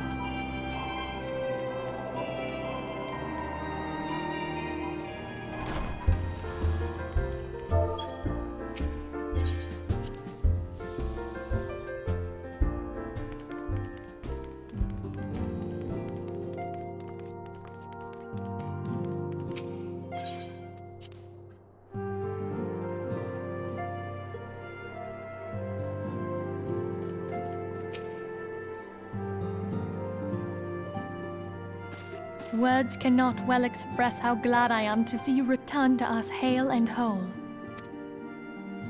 Needless to say, I am most eager to hear your account of that which occurred in Curthis, assuming you're ready to speak of it. I'm baby.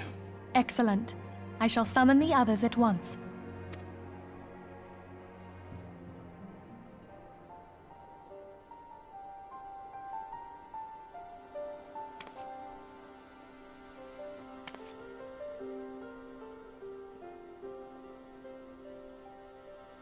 Iceheart used her own body as a vessel for a primal soul? Master Louisoir's writings make no mention of such a possibility. Can we be certain this entity was a primal? As certain as we can be that good King Mogglmog XII was a primal, I should think. Both were ostensibly summoned. Let's not quibble over definitions. Of more concern is the implication that Iceheart retained her will, even after she was possessed. We are talking about a mortal, wielding the power of a primal. It can't possibly be that easy, can it? There must be some sort of sacrifice required. Or maybe she's just special? What qualities this woman possesseth, I know not. But full sure am I that she was groomed for this role. Few are privy to the secrets of summoning, and but a single party standeth to profit from their dissemination. Well, I wouldn't presume to comment on how the lass came to know about summoning, but I will say that what she summoned was a primal. The readings were the same, or near as damn it. Strange as it all sounds, it's really no different from what you've faced before. Then mayhap it is time that we re-examined our previous encounters. Pack your things, Ida. We're going back to Gridania. Yes, sir. About Iceheart's final words to you. Hear, feel, think. Hydaelyn speaks to her as well. If Iceheart is blessed with the power of the Echo, she will doubtless have used it to further her goals. Or could it be that it was a revelation granted her by the Echo which first set her on this path? She did say that the Ishgardians were blind to the truth. Do you think she has knowledge of the origins of the Ishgardian-Dravanian War? It would do much to explain her unwavering conviction. Maybe. Did not the Lady Iceheart implore thee to seek the Keeper of the Lake? And did she not imply that in so doing thou wouldst come to see with eyes unclouded? Midgard-Zoma was a king amongst kings who reigned for centuries on end. But he is dead and his wisdom lost to the ages. Unless the Ishgardians' fears are well-founded. It would seem we have yet another reason to stand watch over the Keeper of the Lake. For a mercy, we are well positioned to do so. Iceheart, Shiva, Ascians, and Midgard-Zoma. I shudder to think how they're all connected.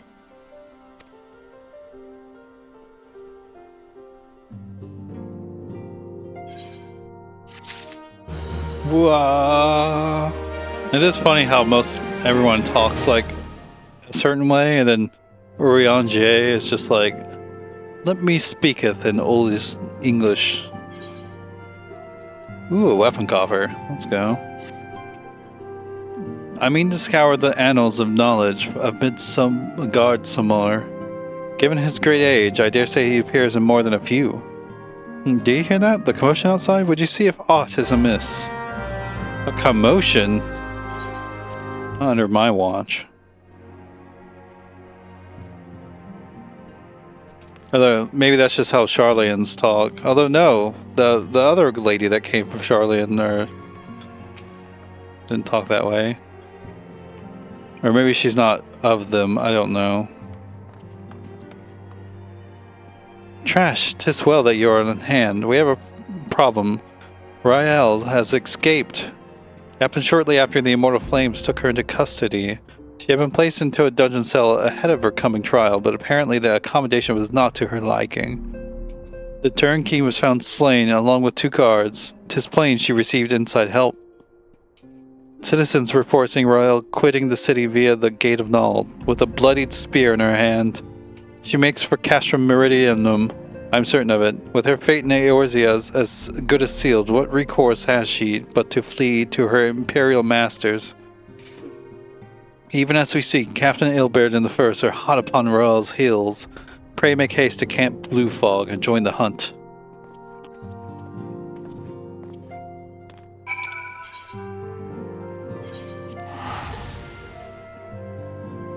Let me run there real fast.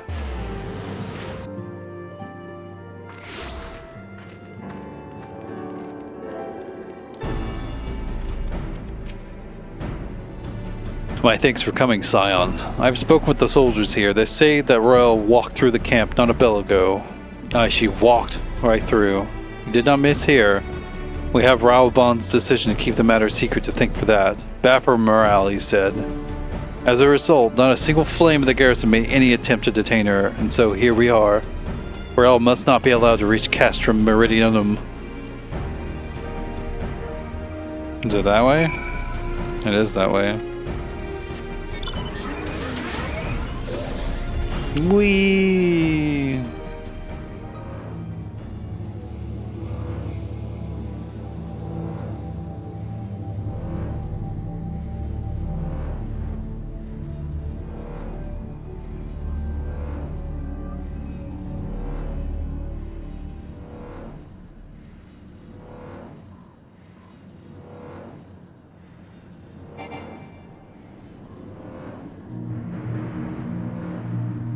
Oh shit, we're going into it in an instance.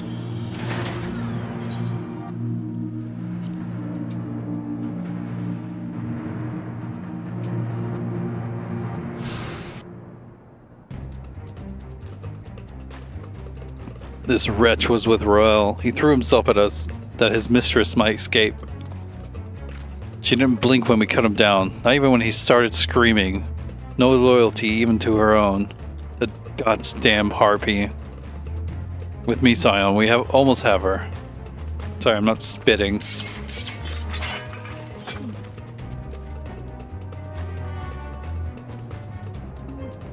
Oh shit, she's dressed more sluttily now. Because she's evil.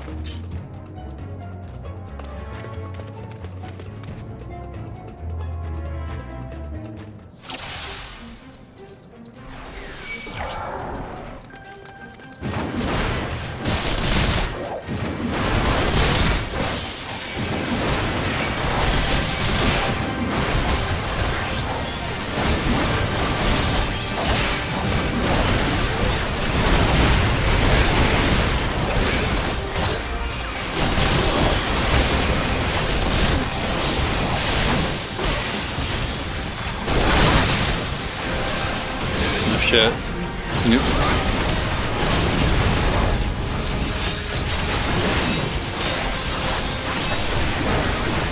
The razor.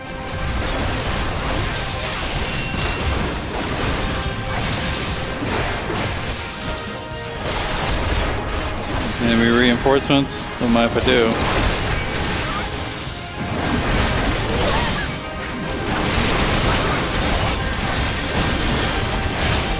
What the fuck are these?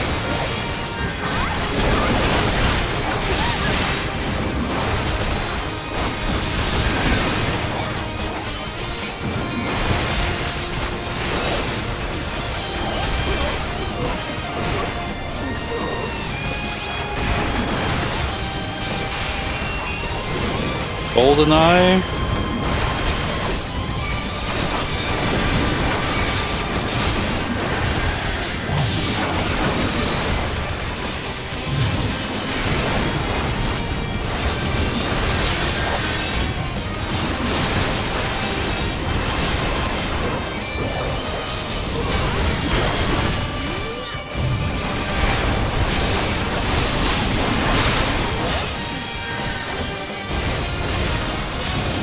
I think she's just gonna be at that tiniest bit of health until it's done.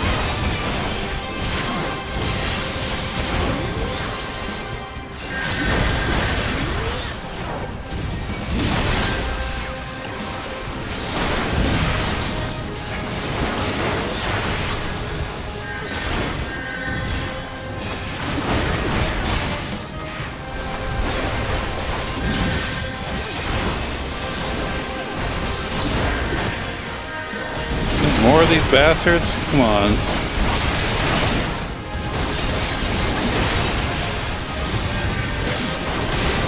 No, Yukiri's here too? Wait, her last name's Mistwalker? Of the Dull Blade, what's with all these titles I've never heard from these people before?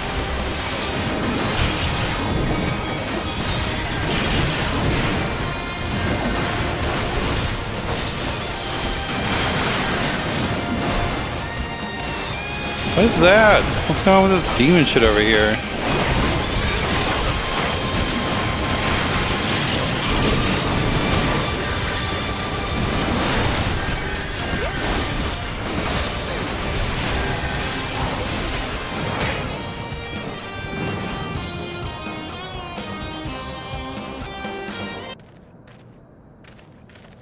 Gasp. Pant. Bind her and do it tight. Yes, sir.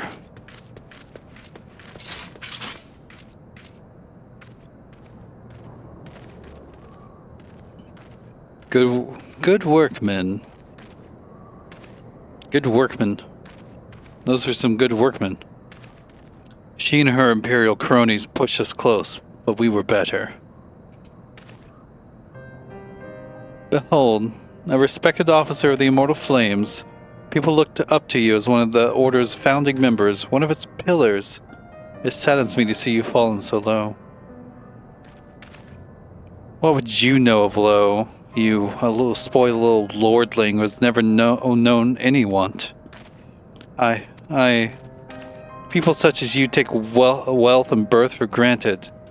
You think it your God's given right to rule over others? You know not of our plight, the injustice that we low-born Ishgardians must endure. To the noble lords and ladies, we are not people but resources to be consumed. I did what I had to survive, stealing, killing, even hoarding myself. It is no fault of mine if fools imagine me a paragon when I joined the Flames. To hear you tell it, one would think you were the only person ever to have suffered. In case you have forgotten, Raoban himself was born into poverty, as was I. We lived hand to mouth, with little more than the shirts on our backs. Hunger was our constant companion. Yet never did we bemoan our lot in life, nor we did begrudge others their fortunes. We accepted the hand that we had been dealt, and played it to the best of our ability. Life was a battle lie, but no matter what fate threw us, we took it on the chin and came back for more. Everything we have, we fought for. How are we any different then? 'Tis true we were both mercenaries of lowly birth, and 'tis true that we both had our fair share of struggles. But whereas I sold my sword, you, Marshal, you sold your comrades. Life has taught me one thing, is that you never betray your own. I would sooner cut off my own arm than raise a hand against a friend. But enough talk. You will return to Uldal to face justice and the people whose trust you have dragged through the gutter. Bye-bye.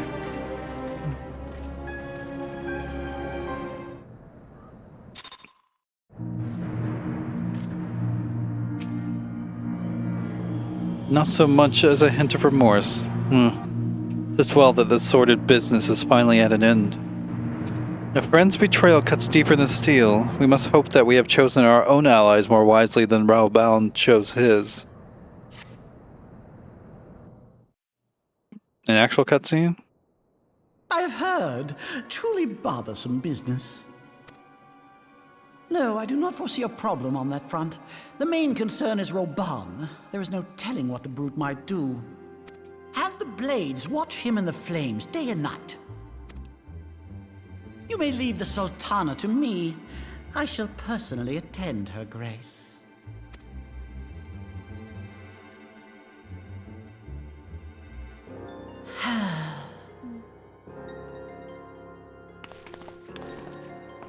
Sever one of the East Aldenard trade routes. That ought to keep Lolorito occupied for a while.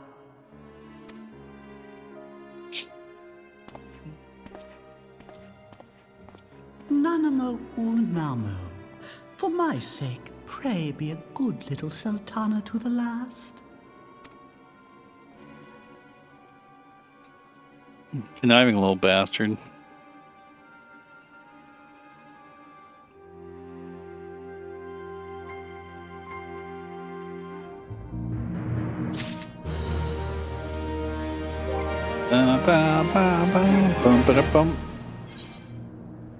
See where that weapon coffer go? Is that the end? It sure is.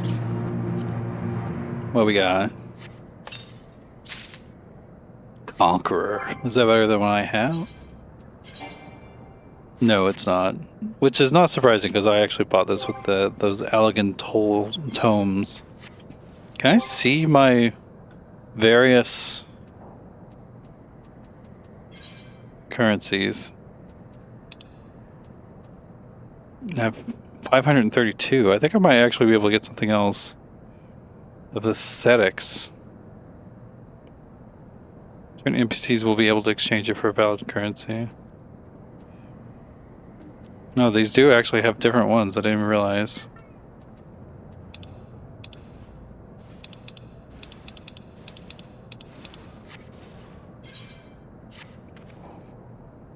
Captain Ilberd and I have a few questions for the Flame Marshal regarding the circumstances of her miraculous escape.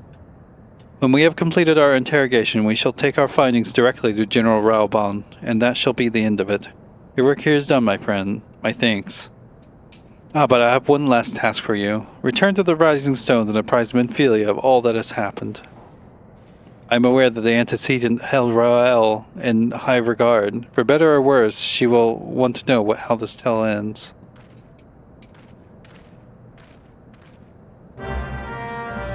Every time I attempt to say that lady's name, I just feel like I don't know how to mouth anymore. I'm probably saying it wrong too. Every time I have tried to say it. I feel like that excess gil thing only shows up not when I earn gil, but every time I enter a new area.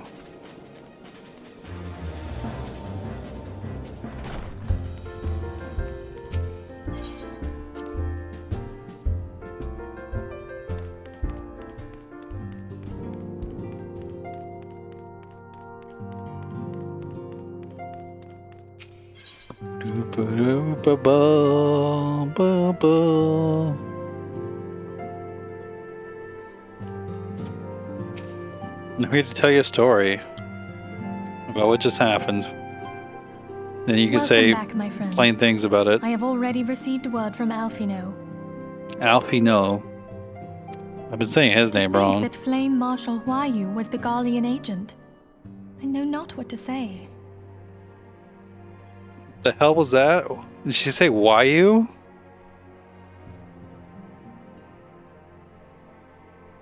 Together with Robon, Eileen lent us much needed aid at the time Eileen of our was order's right. founding. She was particularly passionate about the need to tackle the primal threat. When we discussed the subject, her eyes fairly shone with determination. Whatever else she may have been, I choose to believe that it was her true self with whom I spoke then. But now is not the time to dwell on such matters. I have an important announcement to make regarding our effort to defeat the Asians. We shall begin as soon as everyone is assembled. She certainly loves announcements. My thanks for coming, friends. Moonbreeder, the floor is yours. By now, I'm sure you're all familiar with white auracite, the miraculous material that'll allow us to capture Asian souls. Back at Snowcloak, we verified its ability to absorb vast amounts of ether. Alas, it leaves something to be desired in the area of stability. The stone can only store ether for a short while before expelling its contents. In addition to auracite's inherent limitations, we must needs be wary of our enemy's strength. Our foe draweth upon an infinite wellspring of power. Even should we succeed in entrapping him, the stone will not long contain his wrath. Meaning that, if we want to kill the swine, we'll have to be quick about it. 'Tis our belief that an Asian soul may be permanently undone, if smitten by a sufficiently concentrated burst of pure ether. The only trouble is, we can't say for sure how concentrated the burst needs to be. Without knowing how much ether an Asian soul is composed of, we're basically guessing. Our sole clue lieth in thy struggle with La Habrea. During that encounter, Heidelin bid you forge what she called a Blade of Light, a weapon which took the form of a luminous stream of energy. Based on your description, we believe the blade with which you vanquished your foe was composed of ether. Admittedly, your victory proved ephemeral, as La Habrea was able to use a crystal of darkness to flee into the space that lies between our world and the void. The fact remains, however, that Heidelin placed the means to destroy the Asians in your hands. Be that as it may, it would be unwise to assume that she will do the same when we next encounter such a foe. Quite so, my lady. We must needs find the means to forge our own blade of ether, one to equal that which Heidelin did benevolently bestow upon her champion. Where did Sid go? We've not seen Sid in forever. Good, but it seems to me that producing such a blade will require a prodigious quantity of ether. Whence will it come, pray tell? Oh, what if we had 2 pieces of white auracite? One to trap the Asian, and the other to store the ether for the blade. Oh, nice try. But it's as I said, the stone won't hold ether for any length of time. We'd still need to collect the stuff there and then, sorry to say. And therein lies the rub. Finding a way to create the blade whenever and wherever we choose. 'Twould seem more research is in order. I'm going to linger a while, perform a few more tests on the auracite. And I could do with some help. Urianger, why don't you lend me a hand? Mine apologies, but I am required at the Waking Sands. Lady Minfilia hath given me sole charge of the premises. 'Twould be unseemly to leave them unattended. Sole charge, you say? So you're basically alone there, then? Well, that settles it. I'll just have to come to you. She's going to assault him.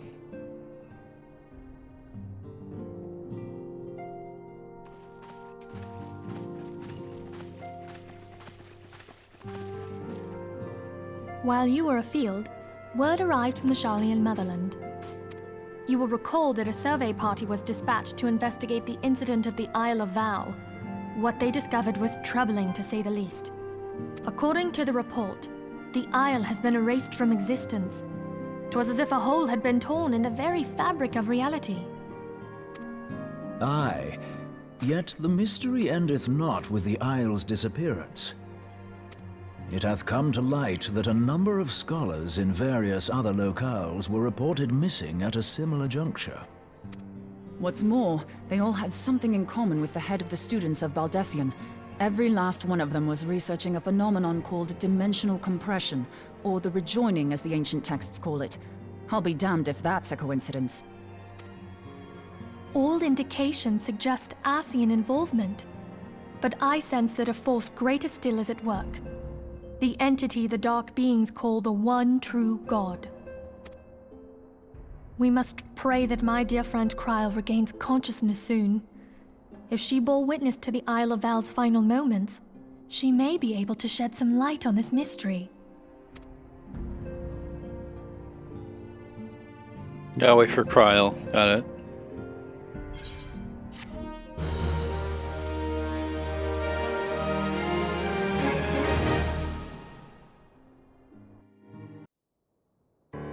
Another cutscene? Why did it even let me out? Following the calamity, the forces of the 14th Imperial Legion entrenched themselves in strategic locations across Eorzea. So swiftly did they accomplish this, it was suspected that they had received help. To think that it came from Huayu, my right hand. Huayu? How is that Huayu? I would have never in a million years read that as Huayu. There is more. We have reason to believe that Huayu didn't deal exclusively with the 14th. She also answered to a higher authority in Garlemald. But this higher authority could not have been the Emperor. By consenting to the Media Project, Solus Zos Galvus showed himself to be more concerned about preventing the spread of primal influence than claiming Eorzea for the Empire. He would happily have seen the lot reduced to ash. We believe a number of high-ranking figures within the royal household were against the decision, but that they knew better than to oppose the Emperor openly. Of course, this didn't prevent them from making clandestine provisions, in which Huayu played a part. Alas, these provisions did not prevent Dalamud from falling, and the ensuing chaos changed the face of the realm forever. Yet Eorzea survived. To all intents and purposes, the Meteor Project had failed, and the Empire was left to rue its lack of a decisive means to eliminate the Primals. Until, that is, it stumbled upon the Ultima weapon. Even before the accursed thing was dug up, it seemed to me the 14th had the might to overwhelm our weakened armies. Yet they chose to hide behind their walls. Why? The Black Wolf was wary of making the denizens of Eorzea desperate, lest more primals emerge to bleed the land. The discovery of the Ultima weapon, however, emboldened him to resume his war of conquest in earnest.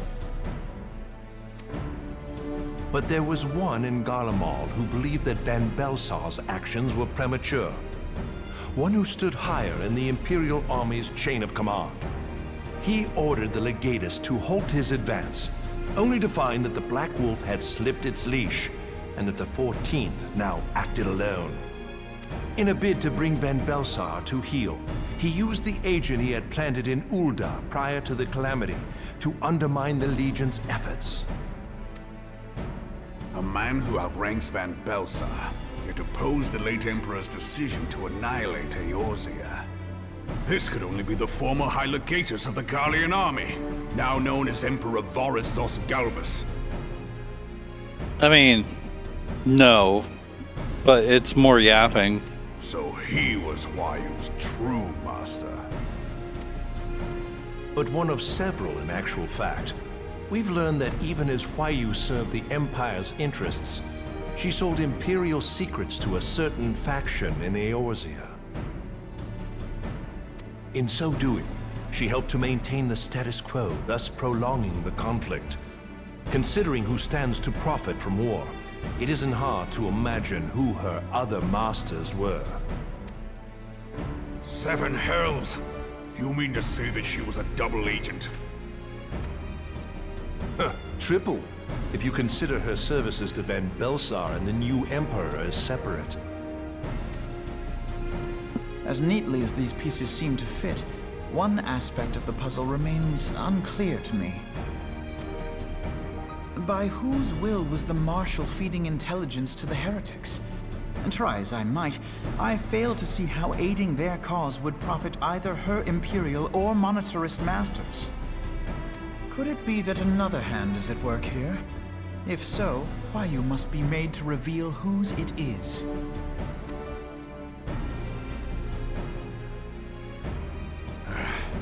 Not only have I lost a trusted friend, now I must interrogate her as a stranger. Not a pleasant task, I grant you, but a necessary one. Unless we weed out the ivy, root, stalk, and stem, it will simply grow back. I know that full well. Those closest to Huayu have already been detained, and I will question them alongside her. General, pray keep in mind that there may be unwitting abettors among them. All will be treated fairly. On that you have my word. Those who are innocent have no cause to fear. You have ever been a friend of truth, General. I hope the unpleasant task of weeding out falsehood will not detain you too long. Though it be for the sake of Eorzea, doubting one's comrades is poison to the soul. And with that, I take my leave.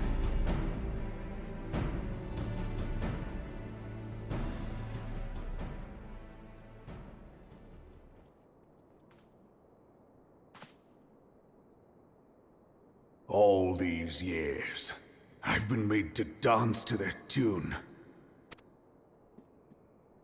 How could you, Huayu? How could you side with them? Those cankers who take from this land and give naught in return, who use their power to disempower and grow fat while the people starve. I know you can hear me, monitorous scum! Your crimes will not go unpunished!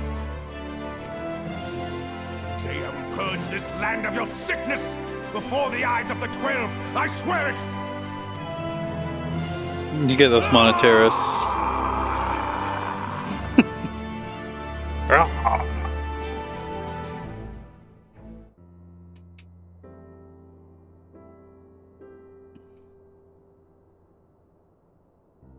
I shall have no further need of you this day. Your Grace.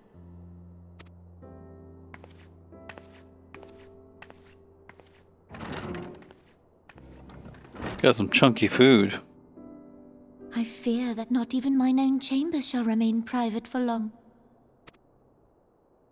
Has the situation grown so grim?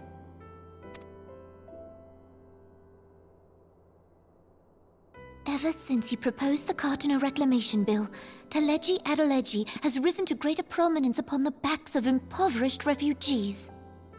The Monetarists were ever united in their pursuit of profit, but the man's actions have torn a rift in their ranks. They snap at each other as rabid dogs. Yet now is not the time to be bickering among ourselves. If this bickering is a threat to law and order, might you not have grounds to dissolve the Syndicate? Would that the solution were so simple, Admiral.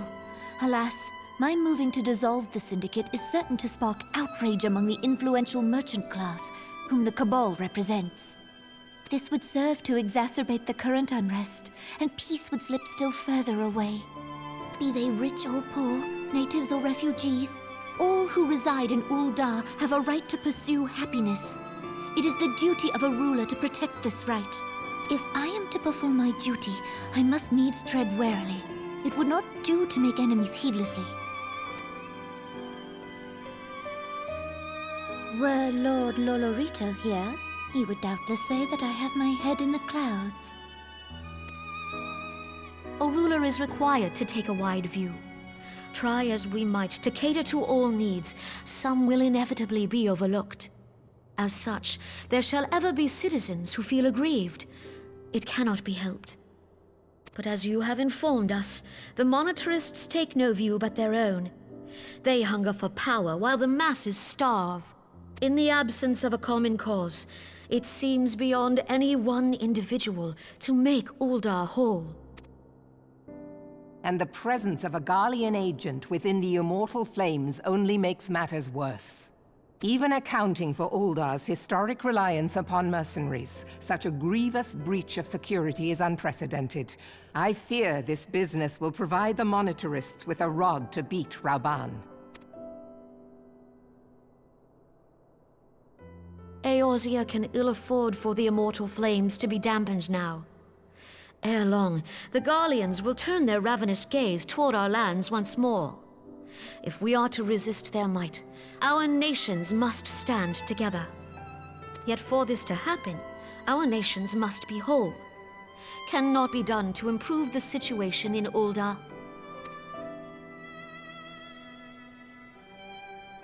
The true wealth of Ul'dah lies in the health, happiness, and hopes of her citizens.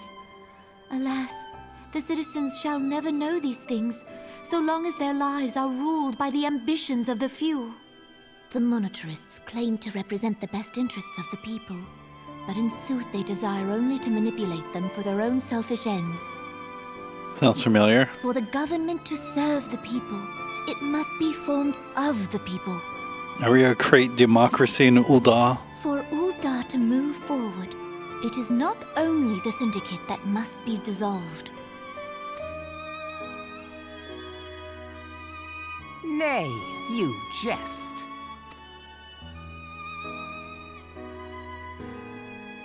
My friends, it was for no other reason than to make known to you mine intent that I requested your presence here.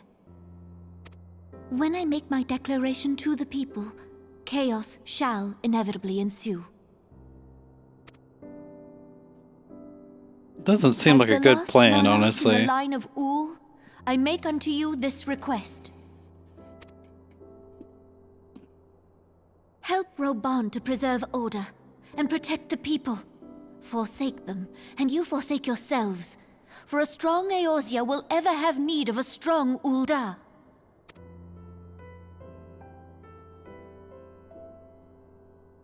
Your Grace, are you certain of this? Like, is she just gonna be There like, is no other way. okay, I'm done. Y'all have fun. When the time is ripe, the nation shall become a true republic. Both royalists and monetarists shall cease to be. Ul'dah will no longer belong to kings or queens or merchant princes, but to her people.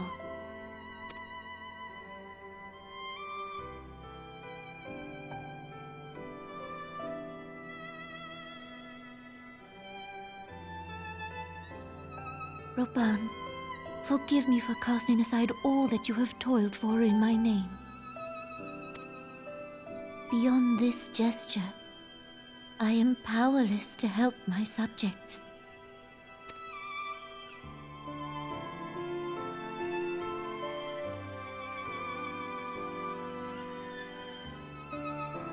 Seems a bit extravagant, though. They had cake and muffins.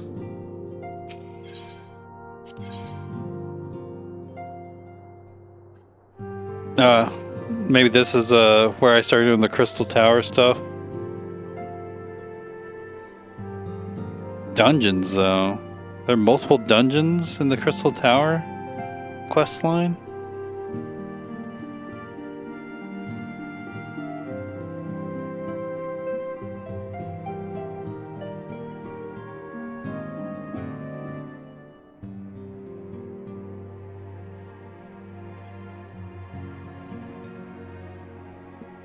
It does look like there's 3 dungeons at least.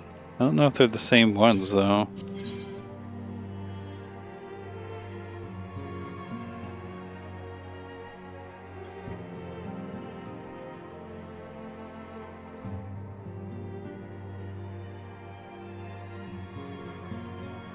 That's a raid.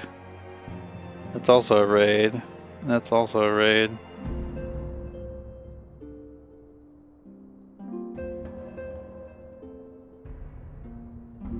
No, that's my only. That's only my. Oh god, I'm not on the window. That's my only hint. So I'm just gonna go look for that. Damn, I'm not on the window again. What is happening? There we go. Let's go continue that, I guess, for now. And if I can't find out where I need to be, I guess I'll just look it up.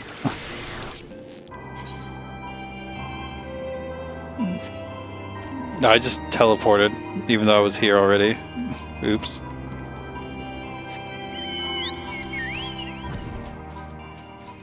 No, wrong way. Not the fog fence.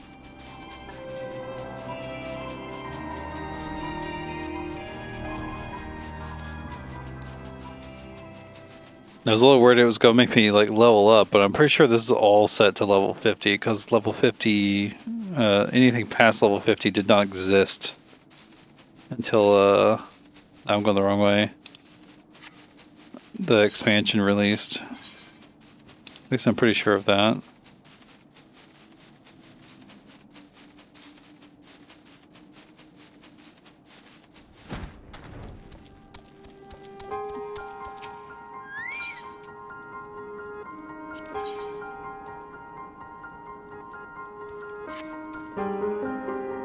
If the flawless crystals you procured for us are to retain their elemental purity during the shaping process, a very specific set of abrasive substances will be required. Well, I say substances, but one might just as well call them one substance, namely ether sand, which is 4 elementally aspected varieties. Alas, ether sand is neither common nor cheap.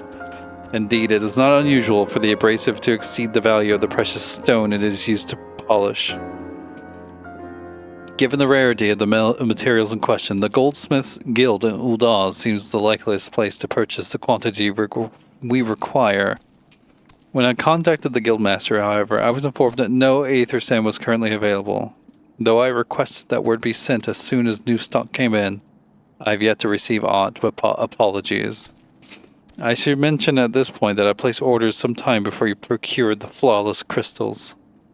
I'm well aware that acquiring ether sand is no small feat, of course, and I am not an impatient man, but I fear the more we delay our investigation, the greater the risk of the tower's secrets may fall into the hands of others, less savory parties.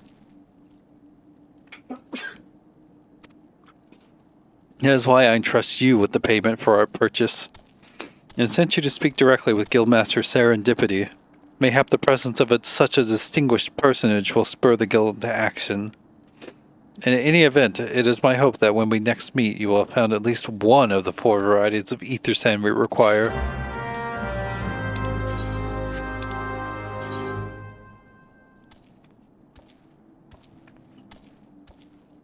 Wait, what is this recurring problem? Maybe that's something else I should do as well. Well, I know I need to do this as well at some point.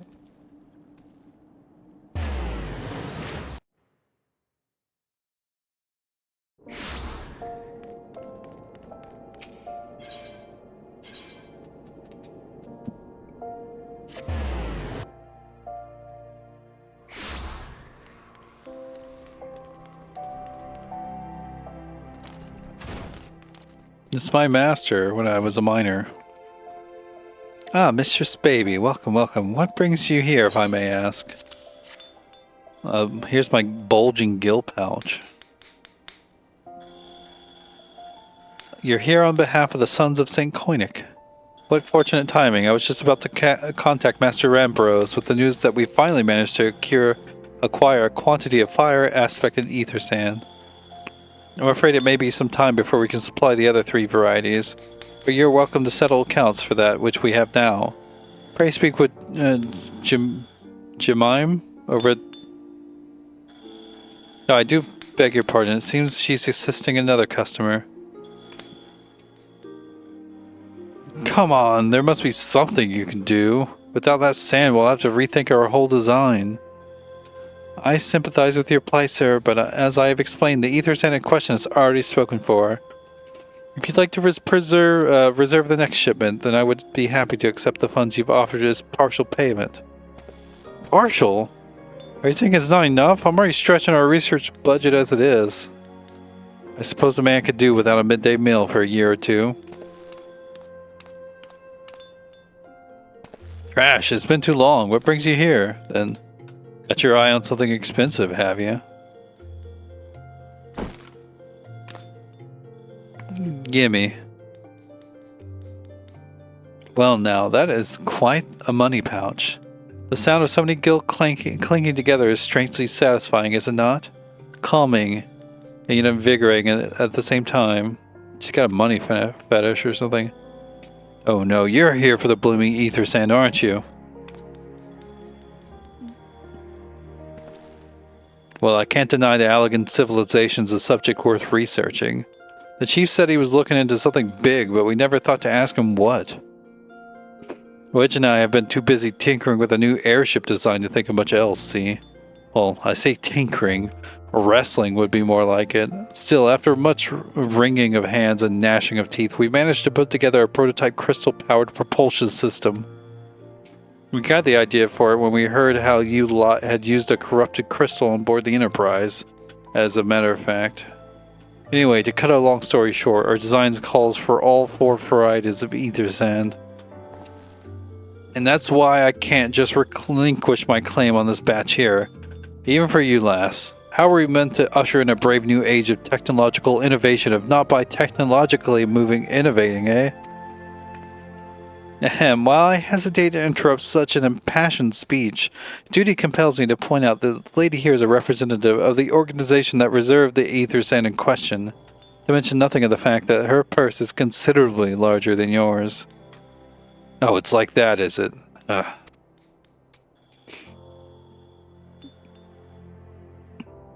Alright. This batch is yours. I'll let you have it. But if you're going to take my sand, it's only fair that you grant me a role in this project of yours.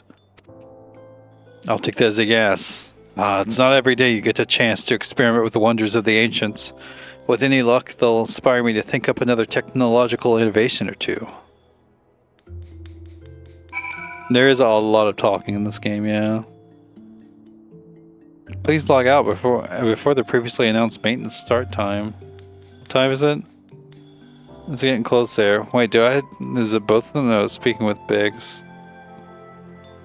We'll do one more leg. Now then, from what you've told me, I'm guessing you'll be needing the other 3 varieties of elementally aspected ether sand as well, right?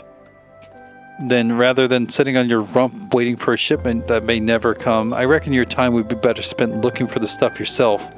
And it just so happens that I know a good place to start. There is said to be a peddler in northern Thanalan who very occasionally handles the earth-aspected variety of ether sand. Wedge is in the process of confirming the rumor as we speak. I know what you're thinking. When did my timid little friend decide he didn't need me to hold his hand anymore? The answer being just the other day. Seems he's been inspired by a certain adventurer's heroic example. I just thought he was joking when he volunteered to go to Thanalan without me. I just hope he manages to stay out of trouble. Head out to Blue Fog and you should find him poking around about with his new bodyguard. Oh, did I not mention her? Aye. Wedge thought it might be wise to hire an adventurer to accompany him, just in case your heroic example turned out to be less inspiring than he first thought.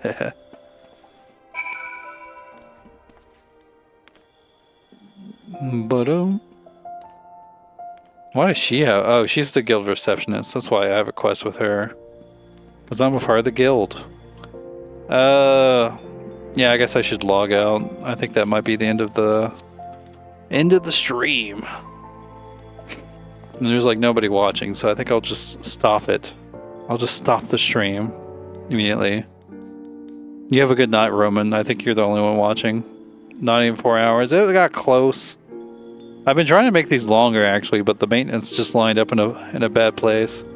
Just to try to get as much as I could done in fewer days. Have a good night. Bye-bye.